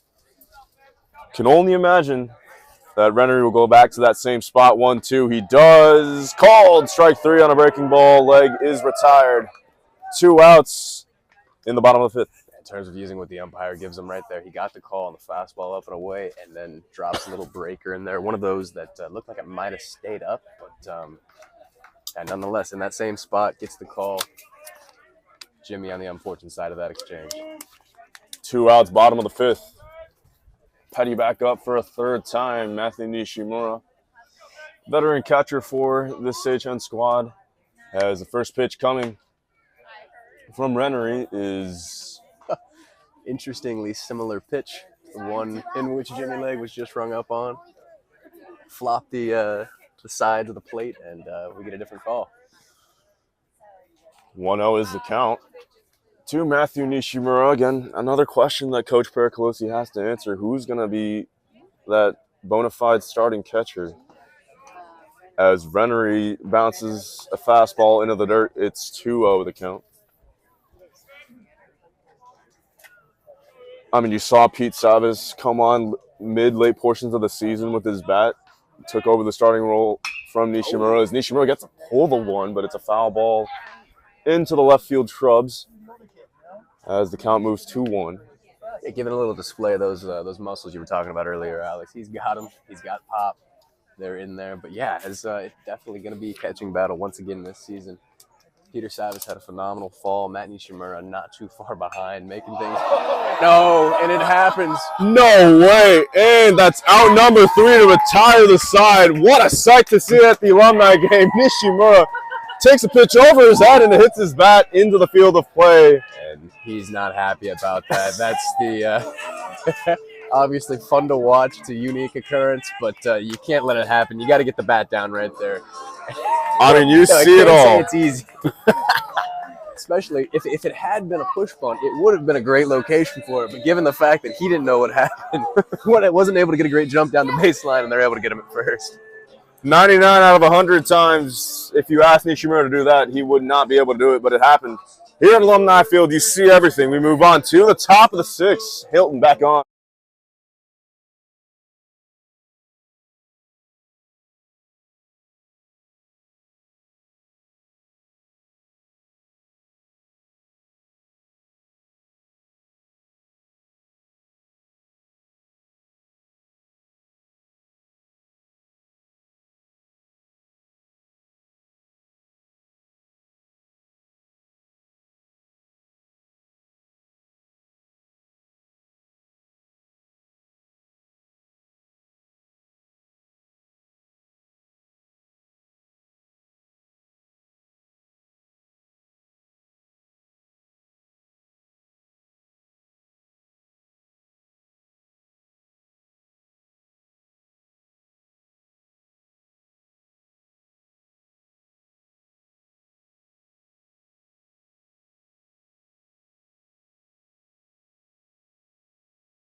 We move on to the top of the 6th inning. Hilton is back on for a 3rd inning. Matthew Nishimura. In the previous inning, you never see. I mean, you see it all here at Alumni Field. I believe that's the first time I've seen a ball put in play that was behind Nishimura's head at the plate. But Hilton, first pitch coming. Ball swung on, just got under it. Did James Kang, mile high in the infield. It's Andrew on that calls for it, and he drops it. Just an error on the side of Andrew on. We did not talk about the field conditions as of yet, I believe. There are clouds in the sky today, and Zach, I mean, you can do your explanation again for the folks that tuned in last year about how hard it is to locate balls in the sky here at Alumni Field. Yeah, it was going to have to be talked about more so, not necessarily the conditions today, but the fact that the elephant in the infield this year is no Isaac Kim to start the year at first base. Dealing with some wrist discomfort, hoping to be back here soon. And so the Sage Hens looking to find a replacement at first base for the time being. And not sure exactly what Andrew's experience is in the infield with first base, but that was one where it just seemed you get those high ones in the infield, and you got to really position yourself as if they're going to hit you in the head. Think head, and stay under it that way to not let it get out in front. And that one just caught a little bit in front of him and just kind of pushed it into the ground. Yeah, Andrew on had it all the way. You can see just up until the last lick. Yeah. If you don't have a ton of experience with catching those high pop-ups straight up in the infield, and you see it happens to catchers a lot. That's why they tell the catchers to get around it. Because the issue happens when it kind of drifts in front of you like that, and you end up pushing it kind of the way he did, and it pops out of the mitt. 2-1 Jack pitch. Colton at the plate. The Sage Hen who came through in so many positions for us last year. I mean, yeah, where's the Travis Scott For All Williams song when you need it? Down in Atlanta was his walk-up song. If there's one guy that should have brought it back for today, it would have been him. Jack Colton 2-2. Jake versus Jack here this afternoon. Called strike 3. Jack Colton knew it. Jake Hilton gets a strikeout to start off his out count here in the top of the 6th. It's 1 out. Right fielder Gentili will step in for the Alumni with the runner on base.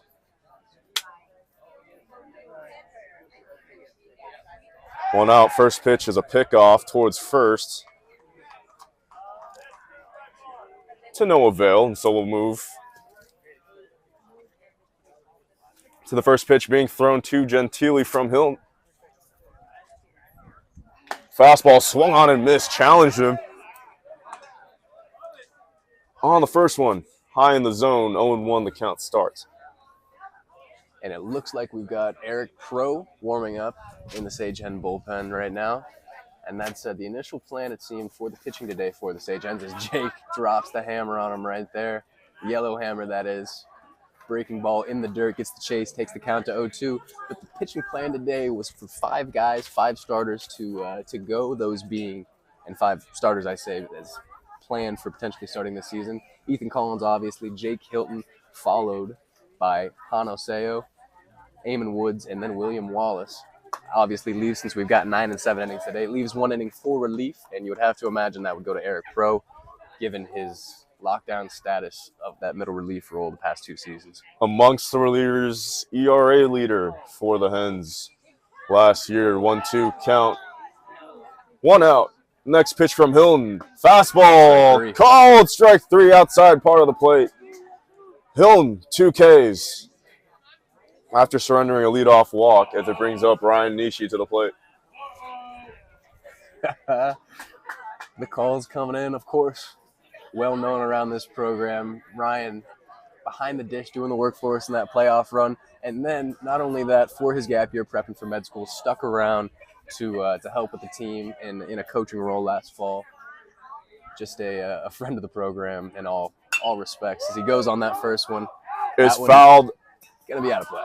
Ball is just out of play. Hits the top of the bullpen or warm-up cages that the Hens have here at Alumni Field along the first baseline. Andrew on gave it a chase.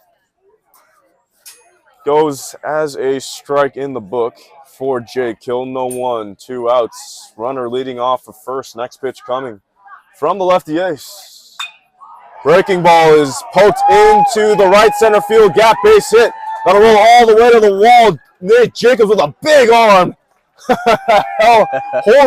Ryan Nishi to a long single, and I mean, he's just showing it off again in right. Yeah, that smooth stroke driving a ball the other way. Looked like deja vu right there on many accounts. Seeing Ryan sit back, see that one all the way, poke it out into the right center gap, and extends this inning. Giving, so we see number 10 here, Jake Patterson.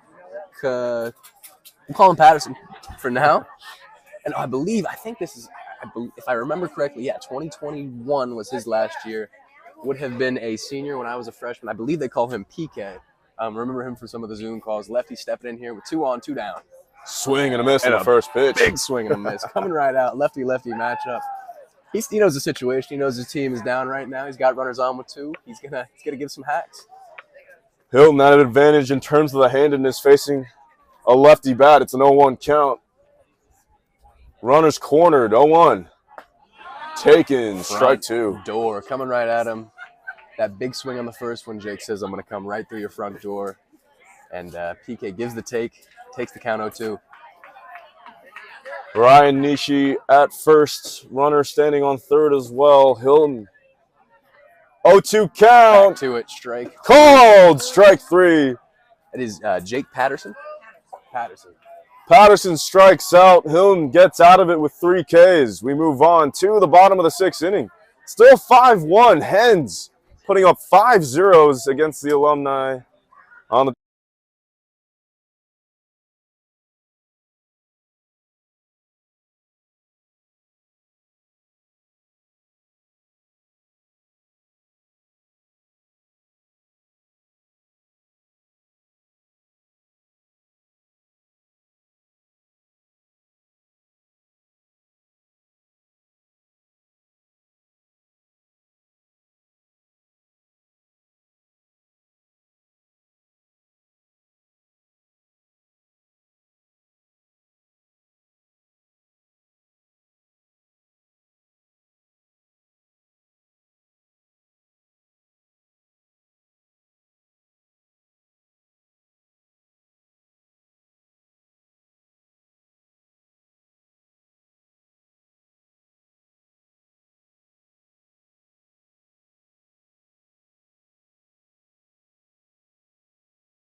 Yep.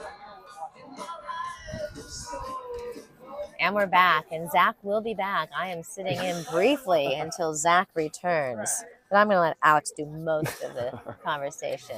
Appreciate it. We're here in the bottom of the 6th inning. It's Jackson Fleming up once again against Rennery, who had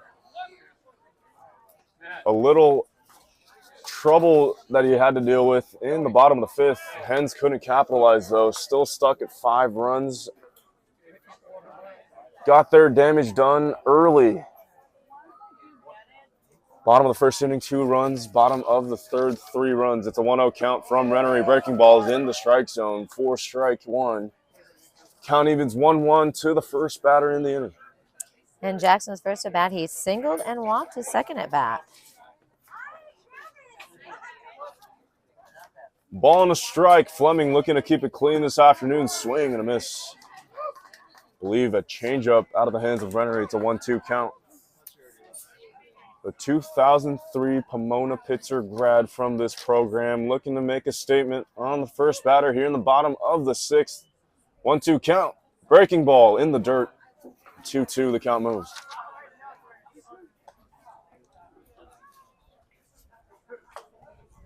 Fleming retaining some of his plate discipline, looking to do much the same in a 2-2 count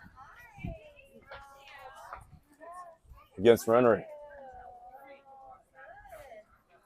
2-2. Fastball. Fleming digs it out, but it's flat out to left. weak contact off the bat of Fleming. It's out number 1 here in the bottom of the 6th as it brings up J.C. Ng back to the top of the order for the junior superstar. And that he is. He is doubled, walked, and flown out. Oh, excuse me, fouled out. Looking for some more damage at the top of the order. Rennery first pitch, fastball in the dirt, 1-0. Count starts. Against J.C. Ng, who just has a plethora of experiences at the D1, D2 level over the summer. As you mentioned before, 1-0 pitch, grounded past the first baseman, base hit. Falls into right field as Ng reaches base with 1 out here in the bottom of the 6th, and it brings up Pierantoni. He scoots that by Luke Smoody, who holds the all-time record, I think, here for hits. So Wow. Nice for him to go against him on that one. Yeah, showing some signs out there, trying to dive for the ball.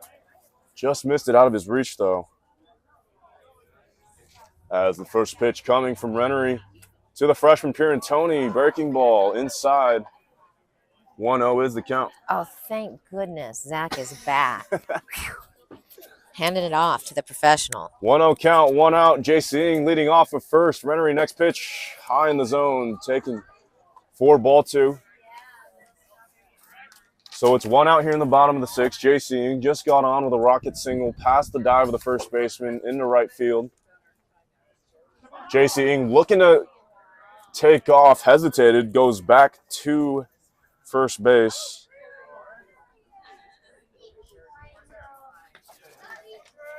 As it's still a 2-0 count. Next pitch, it's a pickoff. Ng gets back. Good-looking pickoff from Rennery there. Looked like the A move, no, out of his head? Certainly was the A move, and looks like we got a ball on the field. Ball out of pin again, once again on the Alumni. But yeah, JC smartly reduced the lead size right there. 2 balls, no strikes. Next pitch in the dirt. J.C. Ng goes to second base in scoring position. Nishi couldn't get that one. Rennery, bit of a wild pitch there. 1 out. Runner in scoring position for the Hens.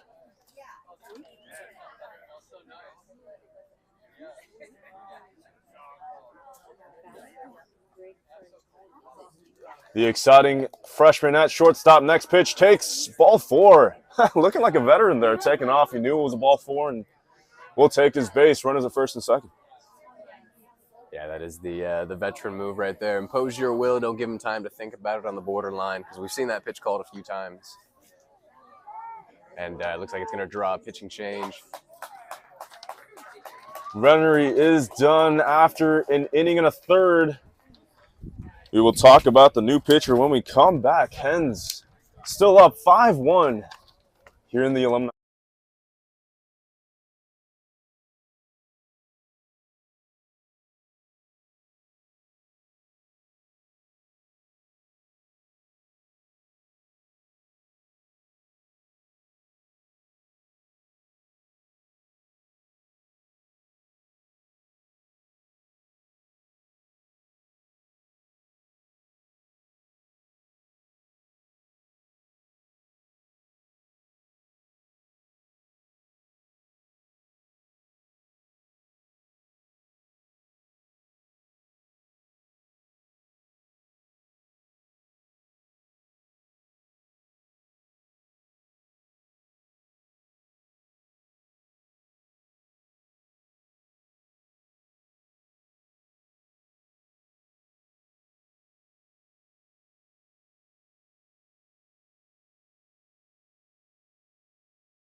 All right. Pitching change for the Alumni. 1 out in the bottom of the 6th. It's a mystery pitcher once again, once you get more information. 30 on the bump for the Alumni, facing Nate Jacobs with runners at first and second. And it's not for a lack of trying. We've got our best agents on it. We've got people working around looking for the name. Jack Hanley unable to provide us with the identification. 0-1, next pitch coming outside for Nate Jacobs. 1-1 is the count. And we've got Mrs. Leg. She's gonna go do some leg work. Try to find our pitcher's name right here. Going into a group of alumni sitting behind the plate. As Nate fouls that one off, takes it 1-2. 1-1, Nate hunting a high fastball in the zone. Looking for one to hammer. Ball and 2 strikes, 2 runners on for Jacobs. Next pitch from the mystery pitcher. Soft contact out into the left field shrubs. It's Alex Smith on the mound for the Alumni. Mystery has been relatively solved. Yeah, we gave you 85% confidence on that one. The count's still 1-2. Smith on the mound against Nate Jacobs. Next pitch, jam shot. Shallow into the shortstop position where it's an easy out recorded. Runner's unable to move as it's 2 outs. And it'll bring up Carson Evans to the plate.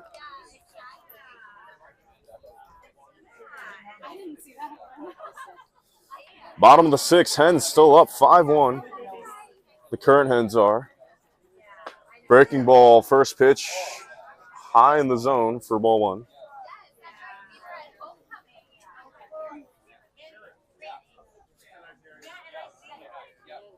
Still 2 runners on. Smith, next pitch coming.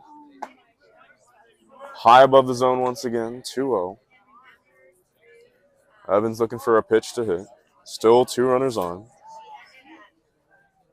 Yeah, certainly 2-0. After spitting on those, looking for something in a teacup here. Same spot once again. Umpire doesn't budge. 3-0 the count moves.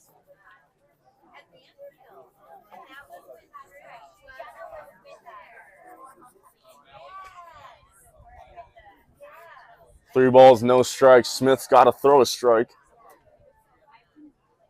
3-0 count. Evans takes right down the middle. 3-1. Saw a grimace on Carson's eye and Carson's face right there after having to take that one.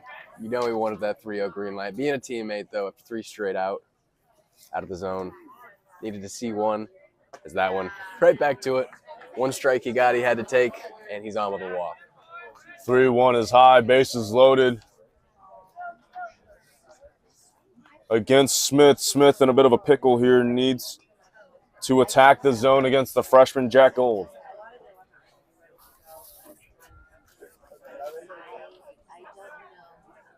And the freshman Jack Gold getting the start at second base today. Love to see him get these experiences in these kinds of situations. Bases juice with 2 down. We're going to see a lot of these throughout the season where the Sage Hens have a lead, not necessarily the biggest lead, and the question is, late in games like this, can we put them away? 1-0, swing and a miss. Big hack from Gold.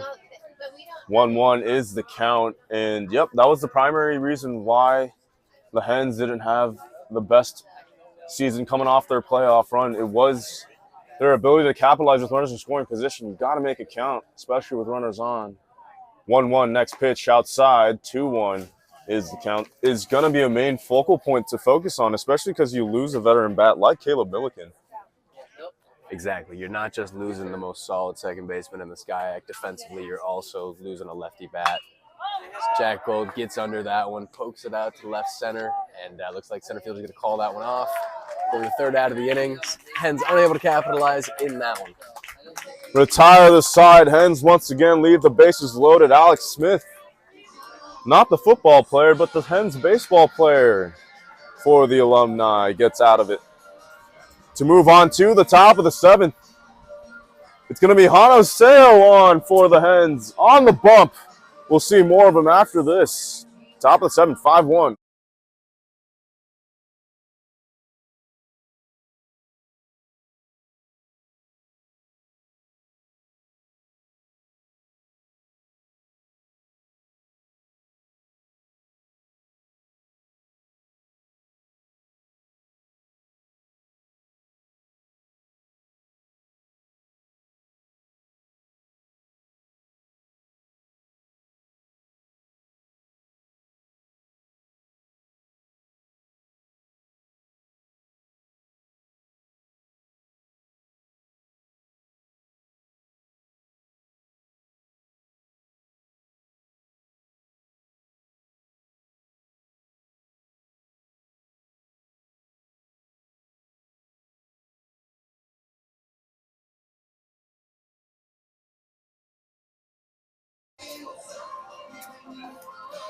Here we are, top of the 7th inning. Hano Seo getting some action. Freshman last year, now sophomore. Looking for a bounce back year in which in his freshman year campaign was on fire to start the season and then just had a bit of complications with the injury bug. Had a finger injury, sidelined him throughout the second half of the season. His freshman year stats, though, I mean, a fantastic 4.21 ERA, 25 2/3 innings pitched, 1-0 win-loss record, had a save to his name as well. But what stands out about Hano is his ability to fight in the strike zone. 28-13 strikeout to walk ratio. Something to watch out for this afternoon as well, Zach. Yeah, Hano, I mean, came right out of the gate. I think I mentioned last season, it's the first game of catch I had all year, and seeing the ball come out of his hand, I knew we had something there in terms of a freshman talent. Came out, earned the starting role, that third starter spot for us, going out, and things look really great as he comes right out with the fastball there, and that's what really does it. It's that strong arm. He's able to throw power stuff off of it. But yeah, took that line drive off the finger early in the season, and just struggled with falling off of that throughout the season. And all indications state that everything is clear injury-wise. Body feels good, arm feels good, and we should be able to see more of him this year. 1-1 count. Seo swing and a miss on a fastball low in the zone. 1-2 the count. Moves against Kevin Jordan, who makes his first appearance today. Data scientist after graduating from Pomona Pitzer in 2017. Nickname is Fridge. The Fridge? Yeah, nickname is Fridge. Nice. Pretty cool nickname. 2 balls, 2 strikes. Hano swing and a miss from Kevin Jordan. Ball low in the zone. Seo's been going to that portion of the zone throughout that at-bat. Out number 1 via the swinging K. Big kick. Slam the fridge closed right there. That's a great Hano's spot. first pitch. Down low in the zone. Don't believe it's Nolan McCafferty for the Alumni. He also wore 4. And not unless he grew 6 inches and batted left-handed. Most definitely. We'll have a name for you shortly, but for the meantime, it's an 0-2 count. Seo, that's fouled off up along the third base line. Challenging him up along the line is Hano looking to retire another one. The 0-2 count, 1 out, breaking ball out in front. Will it stay fair? Hano gets it. Tags out the mystery hitter along the first base pads. And talking about a guy who dealt with an injury last year, you'd think there'd be a chance he could come back a little timid, and no, right there in a situation where he could have laid back and let that ball go foul. I waited to see if that ball would go foul. He said, no, I'm going to run right up into the base path, put myself in the line right there, pick it up, get myself an out. 2 outs as he goes to work immediately. 0-1 is the count.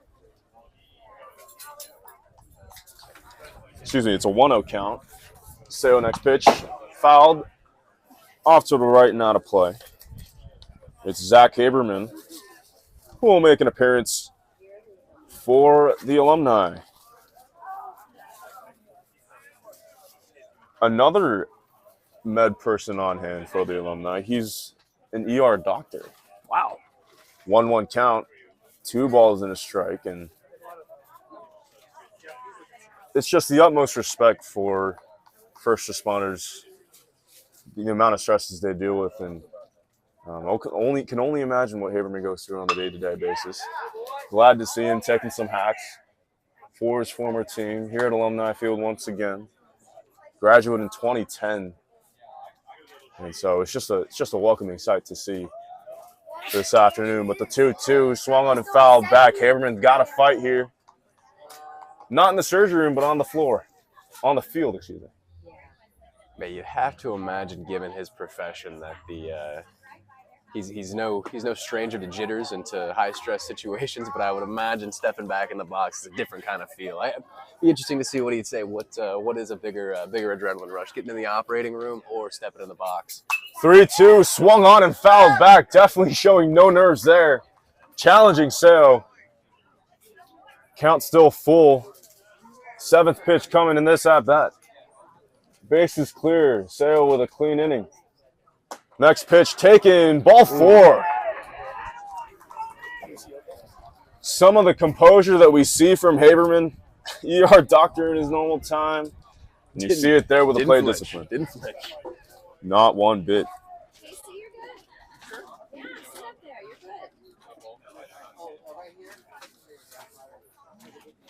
I believe this is Nolan McCafferty for the Alumni.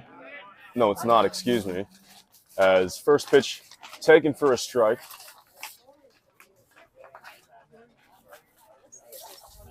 Don't have a number here yet. Presumed to be Drew Helgren, 24 for the Alumni. Ball is taken on the outside. 14. For ball 1, excuse me. Correction, it's 14. Don't have a name for him either. Still figuring it out. 1-1, next pitch, grounded, base hit through the 5-6 gap. It's the Alumni doing damage here with 2 outs in the top of the 7th. Looking to make this game interesting, as Sale was in a bit of a pickle after retiring the first 2 batters.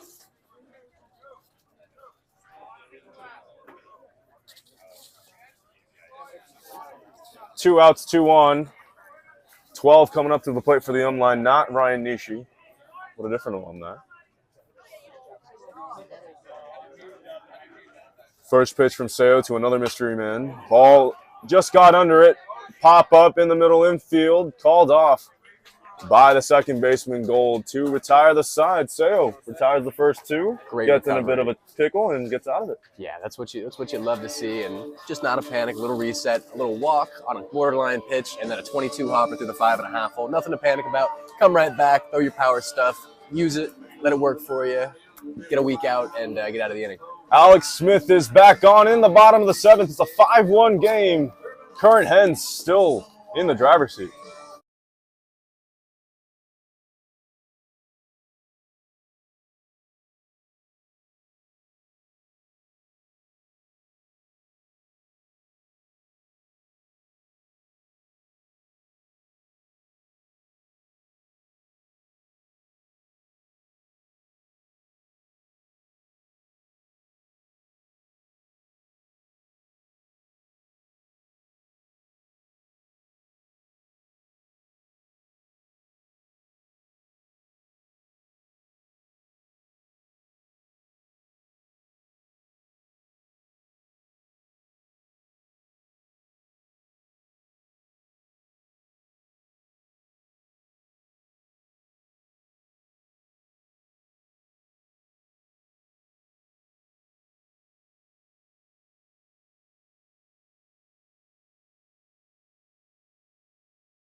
Bottom of the 7th inning. Right after the 7th inning stretch, it's Alex Smith back on. Pitching to Andrew Wan, the exciting freshman with a bit of power. First pitch fouls off to the backstop, 0-1. As Alex Smith, battery mate has changed. It's Kevin Jordan. Made an appearance in the top half of the 7th inning. Now playing the catcher position. Breaking ball. Called. Strike 2.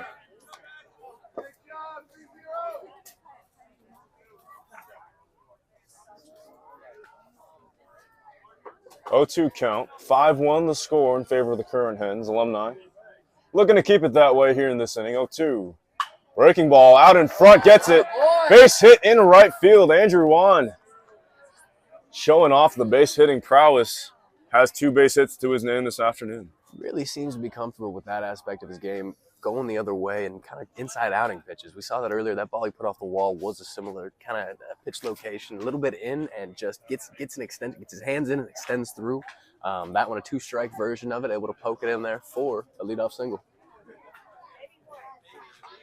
5-1 is the score. And Andrew On leading off at first. Jimmy Legg at the plate. First pitch taken high on. just gets back in time. Good looking throw from Kevin Jordan behind the plate. Ready to do work, getting back in there, throwing the gear on, looking to take runners.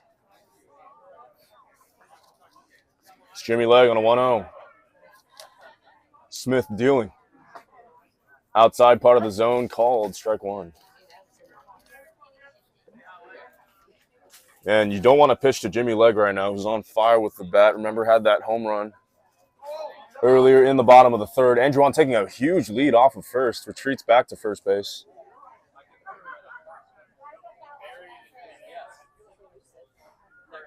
Smith, next pitch, fouled back and out of play.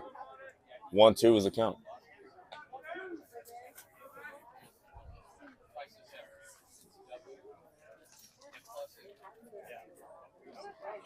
Jimmy, if you'll remember, strikeout victim last time up on a couple borderline calls there in the upper outer part of the zone. You can see him moved up on that plate pretty tight. Not going to let it happen again. And therefore, gets the pitch in. You figured it was going to happen. He's up there, crowd, and goes in. And Jimmy able to grit that one foul, stays alive. 1-2 stays the count. 1-2 is the count. No outs. Runner at first base in Andrew Wan after the poke single to the opposite field. Alex Smith, 1-2. Ball skipped into the dirt. Good stop by Jordan behind the plate. Andrew Wan can't move. Yeah, Andrew really trying to get something going over there. Hasn't been able to time anything up perfectly a few times. He's taken a couple extra hops off, and there's been enough time to stop and for the pitch to step off and mitigate things on that one. Stepped off, came back on his own volition. Takes off on this one, though. 2 balls, 2 strikes. Ball low in the dirt. Play at second, not in time. Andrew Wan stolen base. I believe it was a called strikeout, excuse me. His leg seems to have been retired, but On steals a base, so it's a runner in scoring position. Time called at the mound. Matthew Nishimura comes up to the plate. Just wanted to mention also, we did see Jimmy Legg play first base at some parts of his second-year campaign with the Hens last year. Again, Andrew On kind of settling into the position at first base, obviously due to the absence of Isaac Kim, but another option that Coach Pericolosi can go to. So it's a swing and a foul tip into the mid of Jordan by Matthew Nishimura for strike number 1. And you just get the sense that given Jimmy Legg's glove talent and wanting to have him at third base, that would be sort of a worst-case scenario, putting Jimmy over at first. Not that he can't handle it. Is that one just over the bag? Just pulls left over the bag. Foul. Just foul. But, yeah, obviously, Jimmy would definitely be able to handle himself over at first base if necessary, but ideally you want him picking balls over at third. And so that's why it's been a sort of all hands on deck. Any man who can put a first base glove on, stand over there, and we'll see who can make it work for us for now. Yeah, definitely forgot his glove work. Plays all over the infield in that 5-hole that Jimmy Legg made last year. 0-2 count, ball taken high off the breaking ball. Smith trying to fool Nishimura high in the zone. 1-2, the count moves. Another fun fact to mention about Legg, he was the Hens mic'd up for the baseball team as the 1-2 count moves to 2-2. Pomona Pitzer Athletics Department doing a mic'd up segment for all the teams last year. Jimmy Legg was the target for that pretty funny video. I don't know if you saw it, Zach, but just a funny dude, a genuine dude that just loves the game of baseball. Runner leading off of second, Andrew On. Next pitch from Smith, high in the zone. Nishimura, good eye. 3-2, count runs full.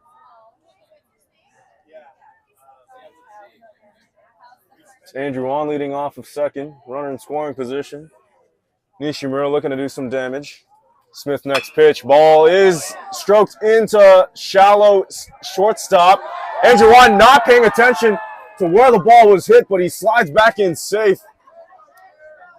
Believe that's a fielder's choice by Nishimura. He's able to reach base. Andrew On just scoots back in time. I think that one will get chalked up as a hit, given that'd be scorebook's opinion on that one. Or whoever's judgment it is. I don't think they would have gotten Petty at first. So yeah, that's a hit for sure. And then yeah, another potential close to another base running area over there, and a heads up play. A shortstop. I'm not sure who subbed in over there at short, but looking to see if he can get a hard turn. Andrew. Just got to be aware on that one that is an option. That ball deep in the hole. Runner's corner, Nishimura goes on the breaking ball. Play at second, not in time. Scoots into center field. On takes off from third. No play made at home. Hens scratch across another run. It's a 6-1 lead for the Kern Hens. It took advantage. A pretty quick pop from Jordan back there. Took advantage of that ball just sailing a little bit on him. On not the best jump, but with that ball squirting out, was able to get home, score that 6 runs for the Sage Hens, extend that lead a little bit. Something that we're definitely looking for this season. The extension of leads late in games. As Fleming gets around that one, just hooks foul. Ball and 2 strikes, 1 out. Smith looking to limit their damage to 1 run, but a runner still in scoring position. For Jackson Fleming at the plate with Nishimura. Tons of speed at second. 1-2. Smith, fastball in on the hands. Fouled off along the third baseline once again. I believe that's George Nahabidi and Busy out there, getting all the foul balls.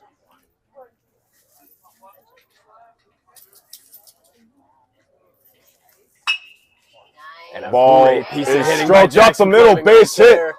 Nishimura is waved around, no play being made And that's at heads home. up base running too. Center fielder bobbled it. Fleming is allowed to move up to second. It's a single and a progression up into scoring position for the dangerous J.C. Ng as the lineup card flips up to the top once again. Yeah, Jackson working on that bat right there. Was up on the plate, had been challenged a couple times in, pulled one foul, fouled another one off, got that breaking ball, stayed through it. RBI single in a clutch situation, and then doesn't stop there, sees the situation, sees the throw coming in a little late, decides to take an extra bag, put himself in scoring position for the possible extension of this inning for the powerful J.C. Ng. It's a pitching change being made. Alex Smith, impressive performance on the mound in his time back. It's 7-1 in favor of the Kern Hens. New pitcher coming up.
Ready?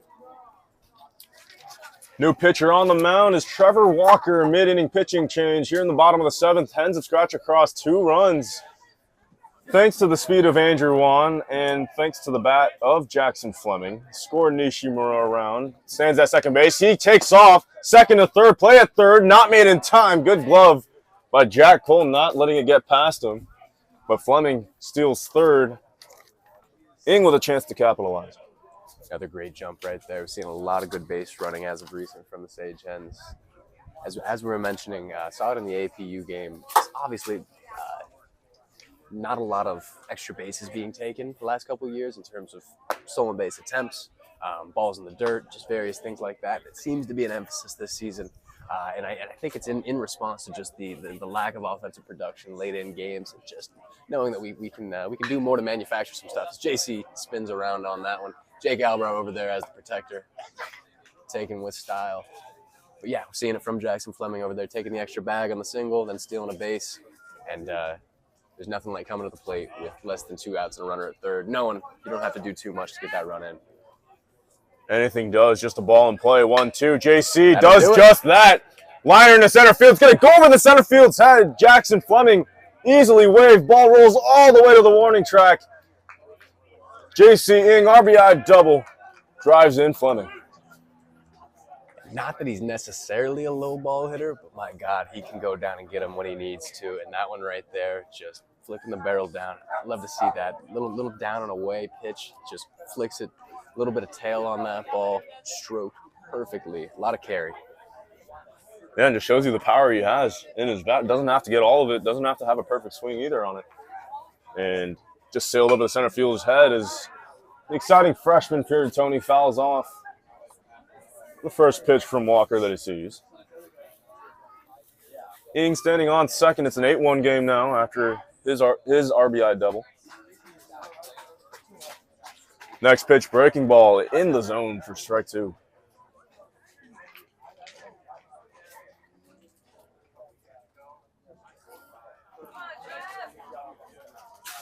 JC. 0-2 count there. JC dancing off of second base. Small ball. Something being emphasized here in the alumni game for the current Hens is fastball high missed. Against Piratoni, 1-2 is the count. Yeah, speaking of the small ball, I feel like the Hens traditionally have been more of a power-hitting team. Definitely a refreshing sight to see, especially due to the speed guys that the Hens now have recruited on their end. 1-2, ball high up in the zone, 2 balls and 2 strikes. I mean, especially the likes of Andrew Wan. We saw some of his speed across the base paths. Obviously, Jack Gold, extremely speedy across the base paths. Right at the plate right now, Piratoni also has some wheels to him. 2-ball, 2-strike count as Piratoni gets hit. He'll take his base. Runners at first and second for the dangerous Nate Jacobs, who could really do some damage here now.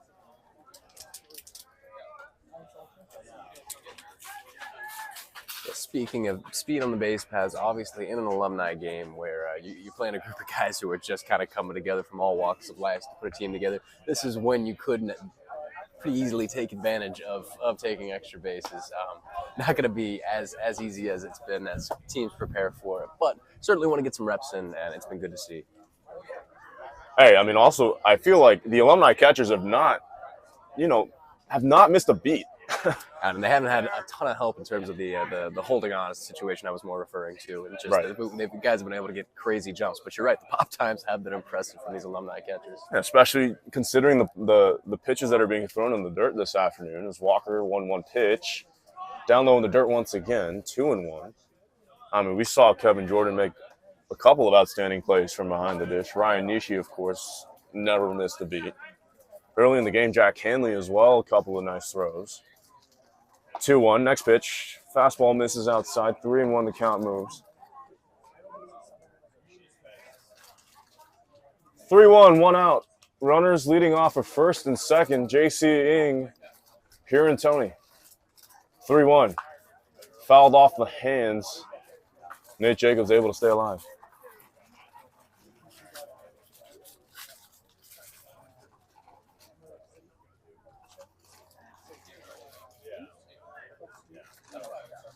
Three balls, 2 strikes. Next pitch.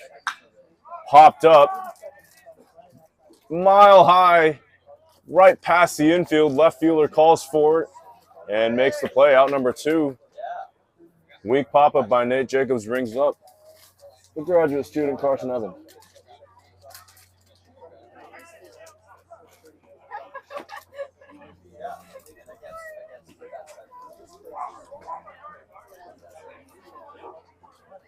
Runners leading off of first and second still for the current Hens. 2 outs. Evans looking to do some damage. First pitch from Walker called. Strike low in the zone. Evans doesn't like it. Coach Pericolosi also doesn't like it. But the game moves on. 0-1.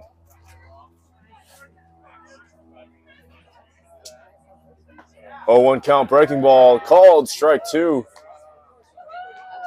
Need a fight here. Walker looking to get out of the inning. 8-1 the score. Next pitch, breaking ball. Evans got a piece of it, fouled and out of play. A lot of foul balls near up over the first base side.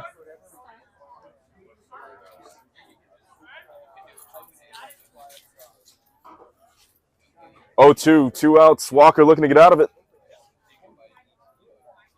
Strand a couple base runners. Swing and a miss. Got Evans out in front. Just need to finish the play as Jordan does on to first to retire the side. Trevor Walker strands 2 base runners to end the 7th inning. We move on to the 8th. Penultimate inning coming up. No signs as to who the pitcher is yet. It's Hanoseo back on the mound.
And as we head here into the top of the 8th, Hanoseo's 2nd inning of work, continuing with the plan that Coach P laid out, looking to have 5 of his guys go 3 innings apiece, and then we'll see how we'll finish up the 16th inning today. But everything has been according to the course so far.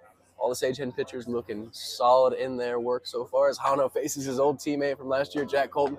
Starts him off with a fastball, misses up. Count goes 0-1.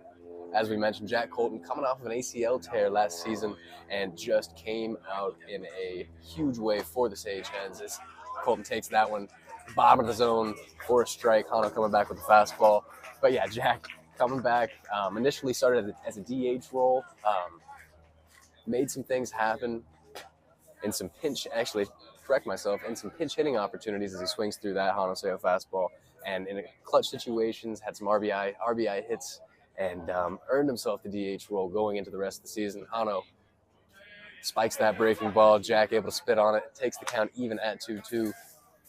But yeah, just a story of resilience and grit. Jack Colton coming in, earning that DH position last season and making the most out of it. Hano brings the 2-2, and I think that one's going to get called for strike 3 as it has all day today. Little off the plate, Hano using it to his advantage, and the ball coming out of his hand really well. When he gets to working like that with the fastball, makes all the rest of the other pitches that much more effective.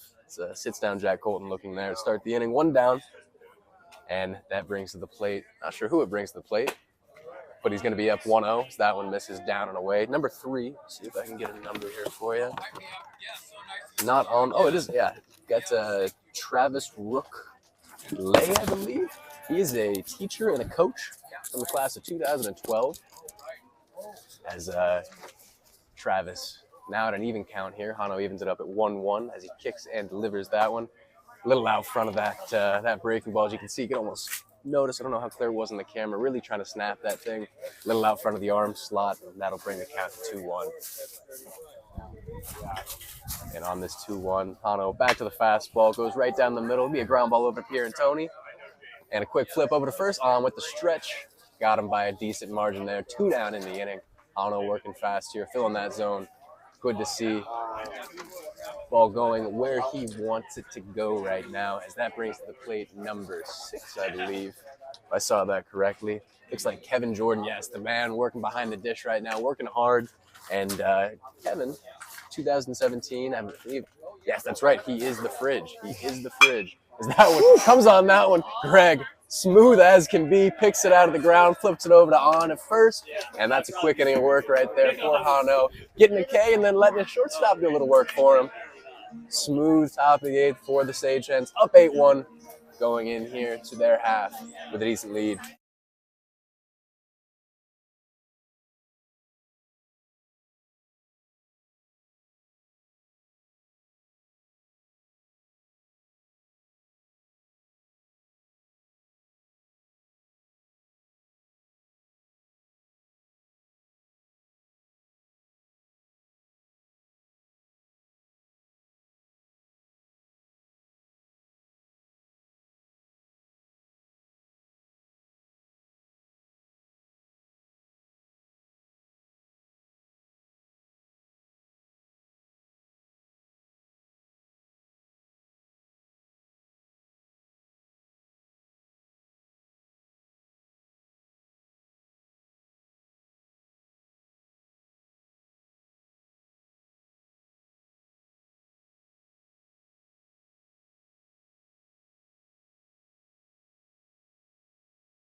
We're here in the bottom of the 8th inning, and it's Enoch Kim, not surprising, actually, but a very, very familiar face on the mound for the Alumni here this afternoon. Again, he transitioned into that sidearm release last year in his final season, and he's going over the top again. Seems like he reverted back to his old form. Yeah, we have to imagine, in the name of command and health, coming back after not throwing for a while, you wouldn't want to put too much strain on either of those by going down low. Totally. But had a wicked submarine changeup that just dipped down 20 inches. Oh, there it is. For the statisticians out there, on his last warm-up pitch, throws that submarine changeup.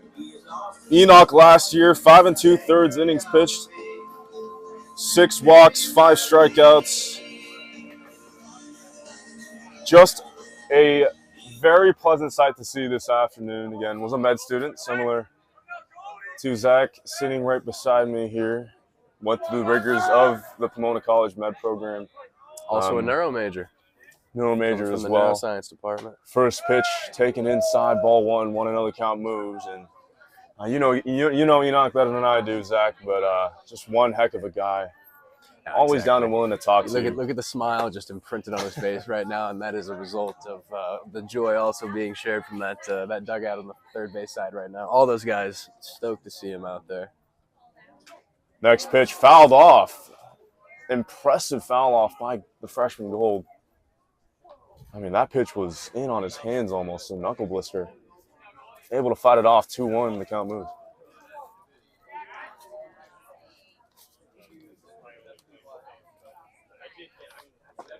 Next pitch called outside, strike 2. 2-2 is the count.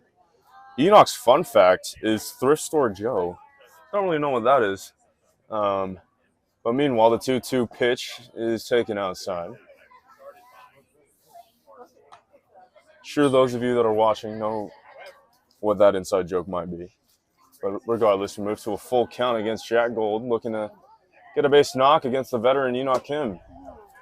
Pitches inside, ball 4. Good play discipline from Gold, able to hand it off to another fellow freshman, Andrew On. Yeah, a little pocket of freshmen in this lineup that we've got right here. Seen some production from the on side of things today. A couple singles, one of them louder than the other off the wall. The other one a great two-strike piece of hitting in that 3.5 hole.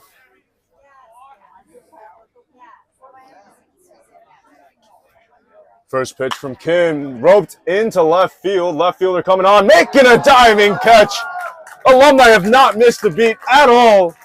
Seeing it from the glove work in left field. What a play. Out there and left. Believe it's Gentili, if I'm not mistaken. I believe that's an 11. He was in right field before. Was replaced by Rook Legg, who's in right field. excuse me, Lincoln Pantel was the man who made the catch in left, not Gentili. But what a play! I mean, what a diving stop. Yeah, really tough one right there. Off a right-handed bat, got a ton of topspin, just shooting downward. He's got to get it on time, not only, but he's also got to get to it on time, but he's also got to get his glove underneath that trajectory of the ball. Able to scoop that one, get it before it hit, and getting this pitcher and out there as 1-1. took off on that one. Double play ball not going to be in play. Takes the easy one over at first. It's a 1-3 put out for out number 2. Jimmy Legg retired on a ball that went straight back to Enoch Kim, and he brings up Nishimura. Mound meeting will be called here. Oh, and bringing on the fellow 2023 grad. That's going to be, I believe, yes, it is. It is Landon Carter coming to the mound, taking over for Enoch. We'll be back in a second.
Bottom of the 8th inning, 8-1 game, 2 outs. Landon Carter looking to shut the door on the Hens' offensive production in the 8th.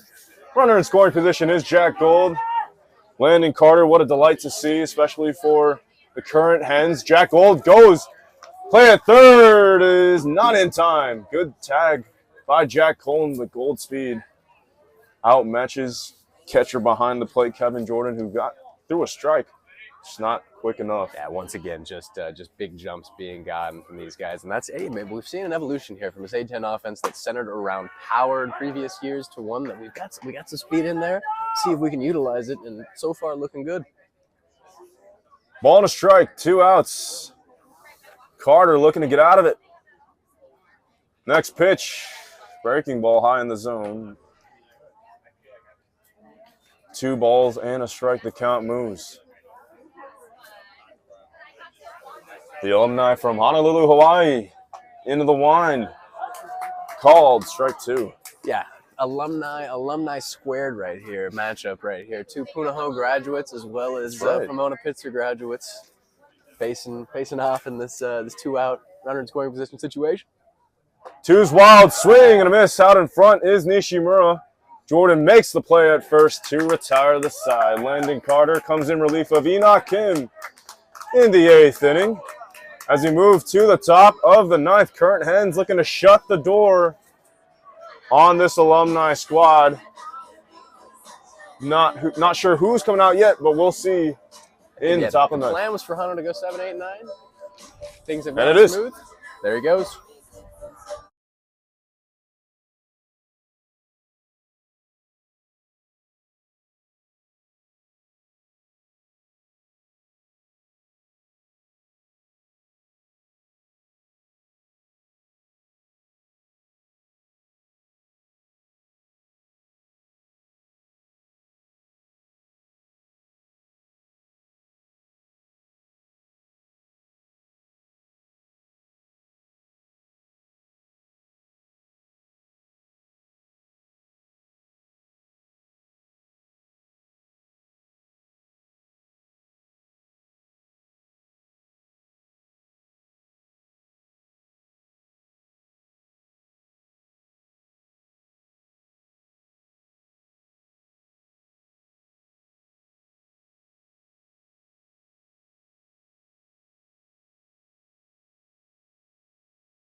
Here we go, top of the ninth.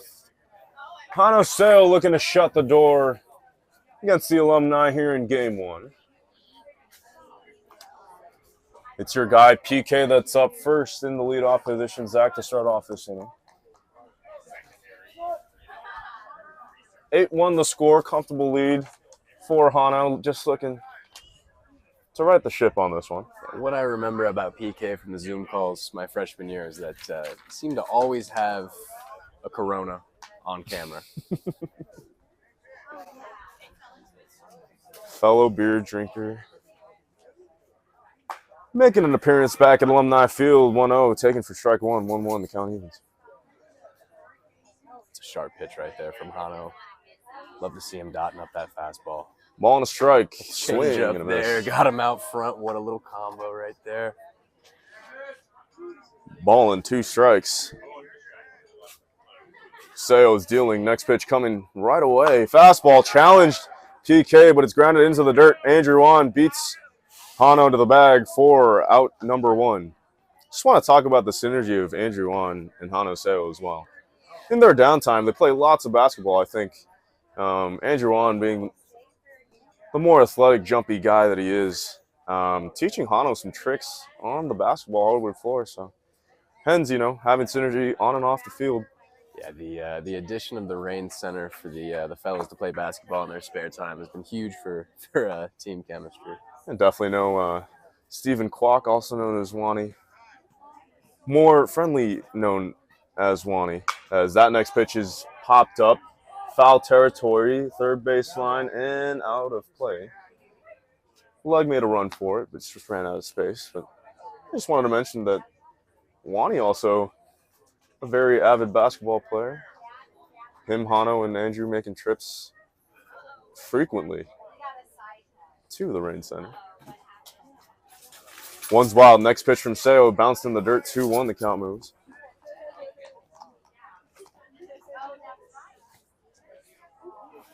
Two balls and a strike, 1 out. 8-1 the score. Next pitch from Seo. Fastball challenged and swing and a miss. Strike 2. Base is empty. Seo just looking to close the door. 2-2. Breaking ball called. Strike 3, middle of the zone. Jordan can't believe it. Out number 2 for Hano. Yeah, that little transition right there is going to work in so many situations for Hano. It doesn't really matter if he can dot that fastball and drop that 12-6er. It's going to be tough to handle. First pitch, fastball, fouled off and out of play. 0-1 the count starts.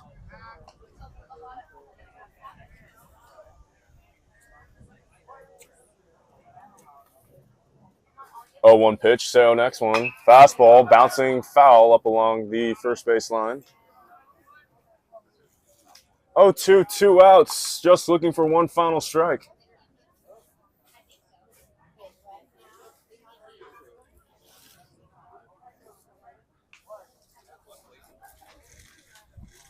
Oh, 2. Fastball challenged him, fouled off to the third base line this time. And love the move to elevate the fastball there, 0-2. But what we've learned from the new analytic age is that when you elevate a fastball, the effective velocity increases if you go in and drops if you go away. That one away allows him to just catch a piece of it and stay alive. Would imagine, though, that was a setup pitch to go with the breaking ball here. 0-2, 2 outs. Breaking pitch, fouled once again. Just kind of hung that one up there. Didn't have the tight drop that last one had. Allowing, once again, just catching the top half of that one to stay alive. See if Seo velocitizes on the next pitch. Still 0-2. Fifth pitch coming. Breaking ball, swing and a miss to end the game. Seo with a clean ninth frame retires the side in order as the Current Hens take it by a score of 8-1. Your takeaways from this one, Zach? And I start with the takeaway on that very last one. It was Hano, those 3 innings, just perfecting his craft, working and kind of toying around with his various pitches, everything within a good range, spotting up. And really that's what we saw from all 3 pitchers. The ability for Coach P to be able to just send out 3 guys to take 3 innings each in a situation like this in the Alumni Game is what you want to see. All those guys in the zone, their stuff working well. And not to mention the fellas manufacturing some runs, putting up 8 in a situation like that. It's good to see. Good way to start the year. Just over 2 hours and 45 minutes of playing time in the 9-inning game between the current Hens and the Alumni. Game 2 coming up, the 7-inning game. That is, most likely we'll see Eamon Woods on the bump for the Hens to start off. I have no idea who the Alumni are going to throw out. We hope it's Ryan Long. Obviously, it's not going to be Ryan Long, but looking forward to another exciting matchup between the old Hens and the new Hens. Yeah, maybe we can find a way to get somebody that resembles him out there. And if any Orioles officials happen to be watching, it's actually Lion Wrong. It's his cousin who came in. It maybe looks a lot like him, and he's got a similar arm action. But yeah, promise it wouldn't be him. It wouldn't be him. Exciting stuff here at Alumni Field. 8-1 is the final of Game 1. Game 2 coming up shortly here on the Sky.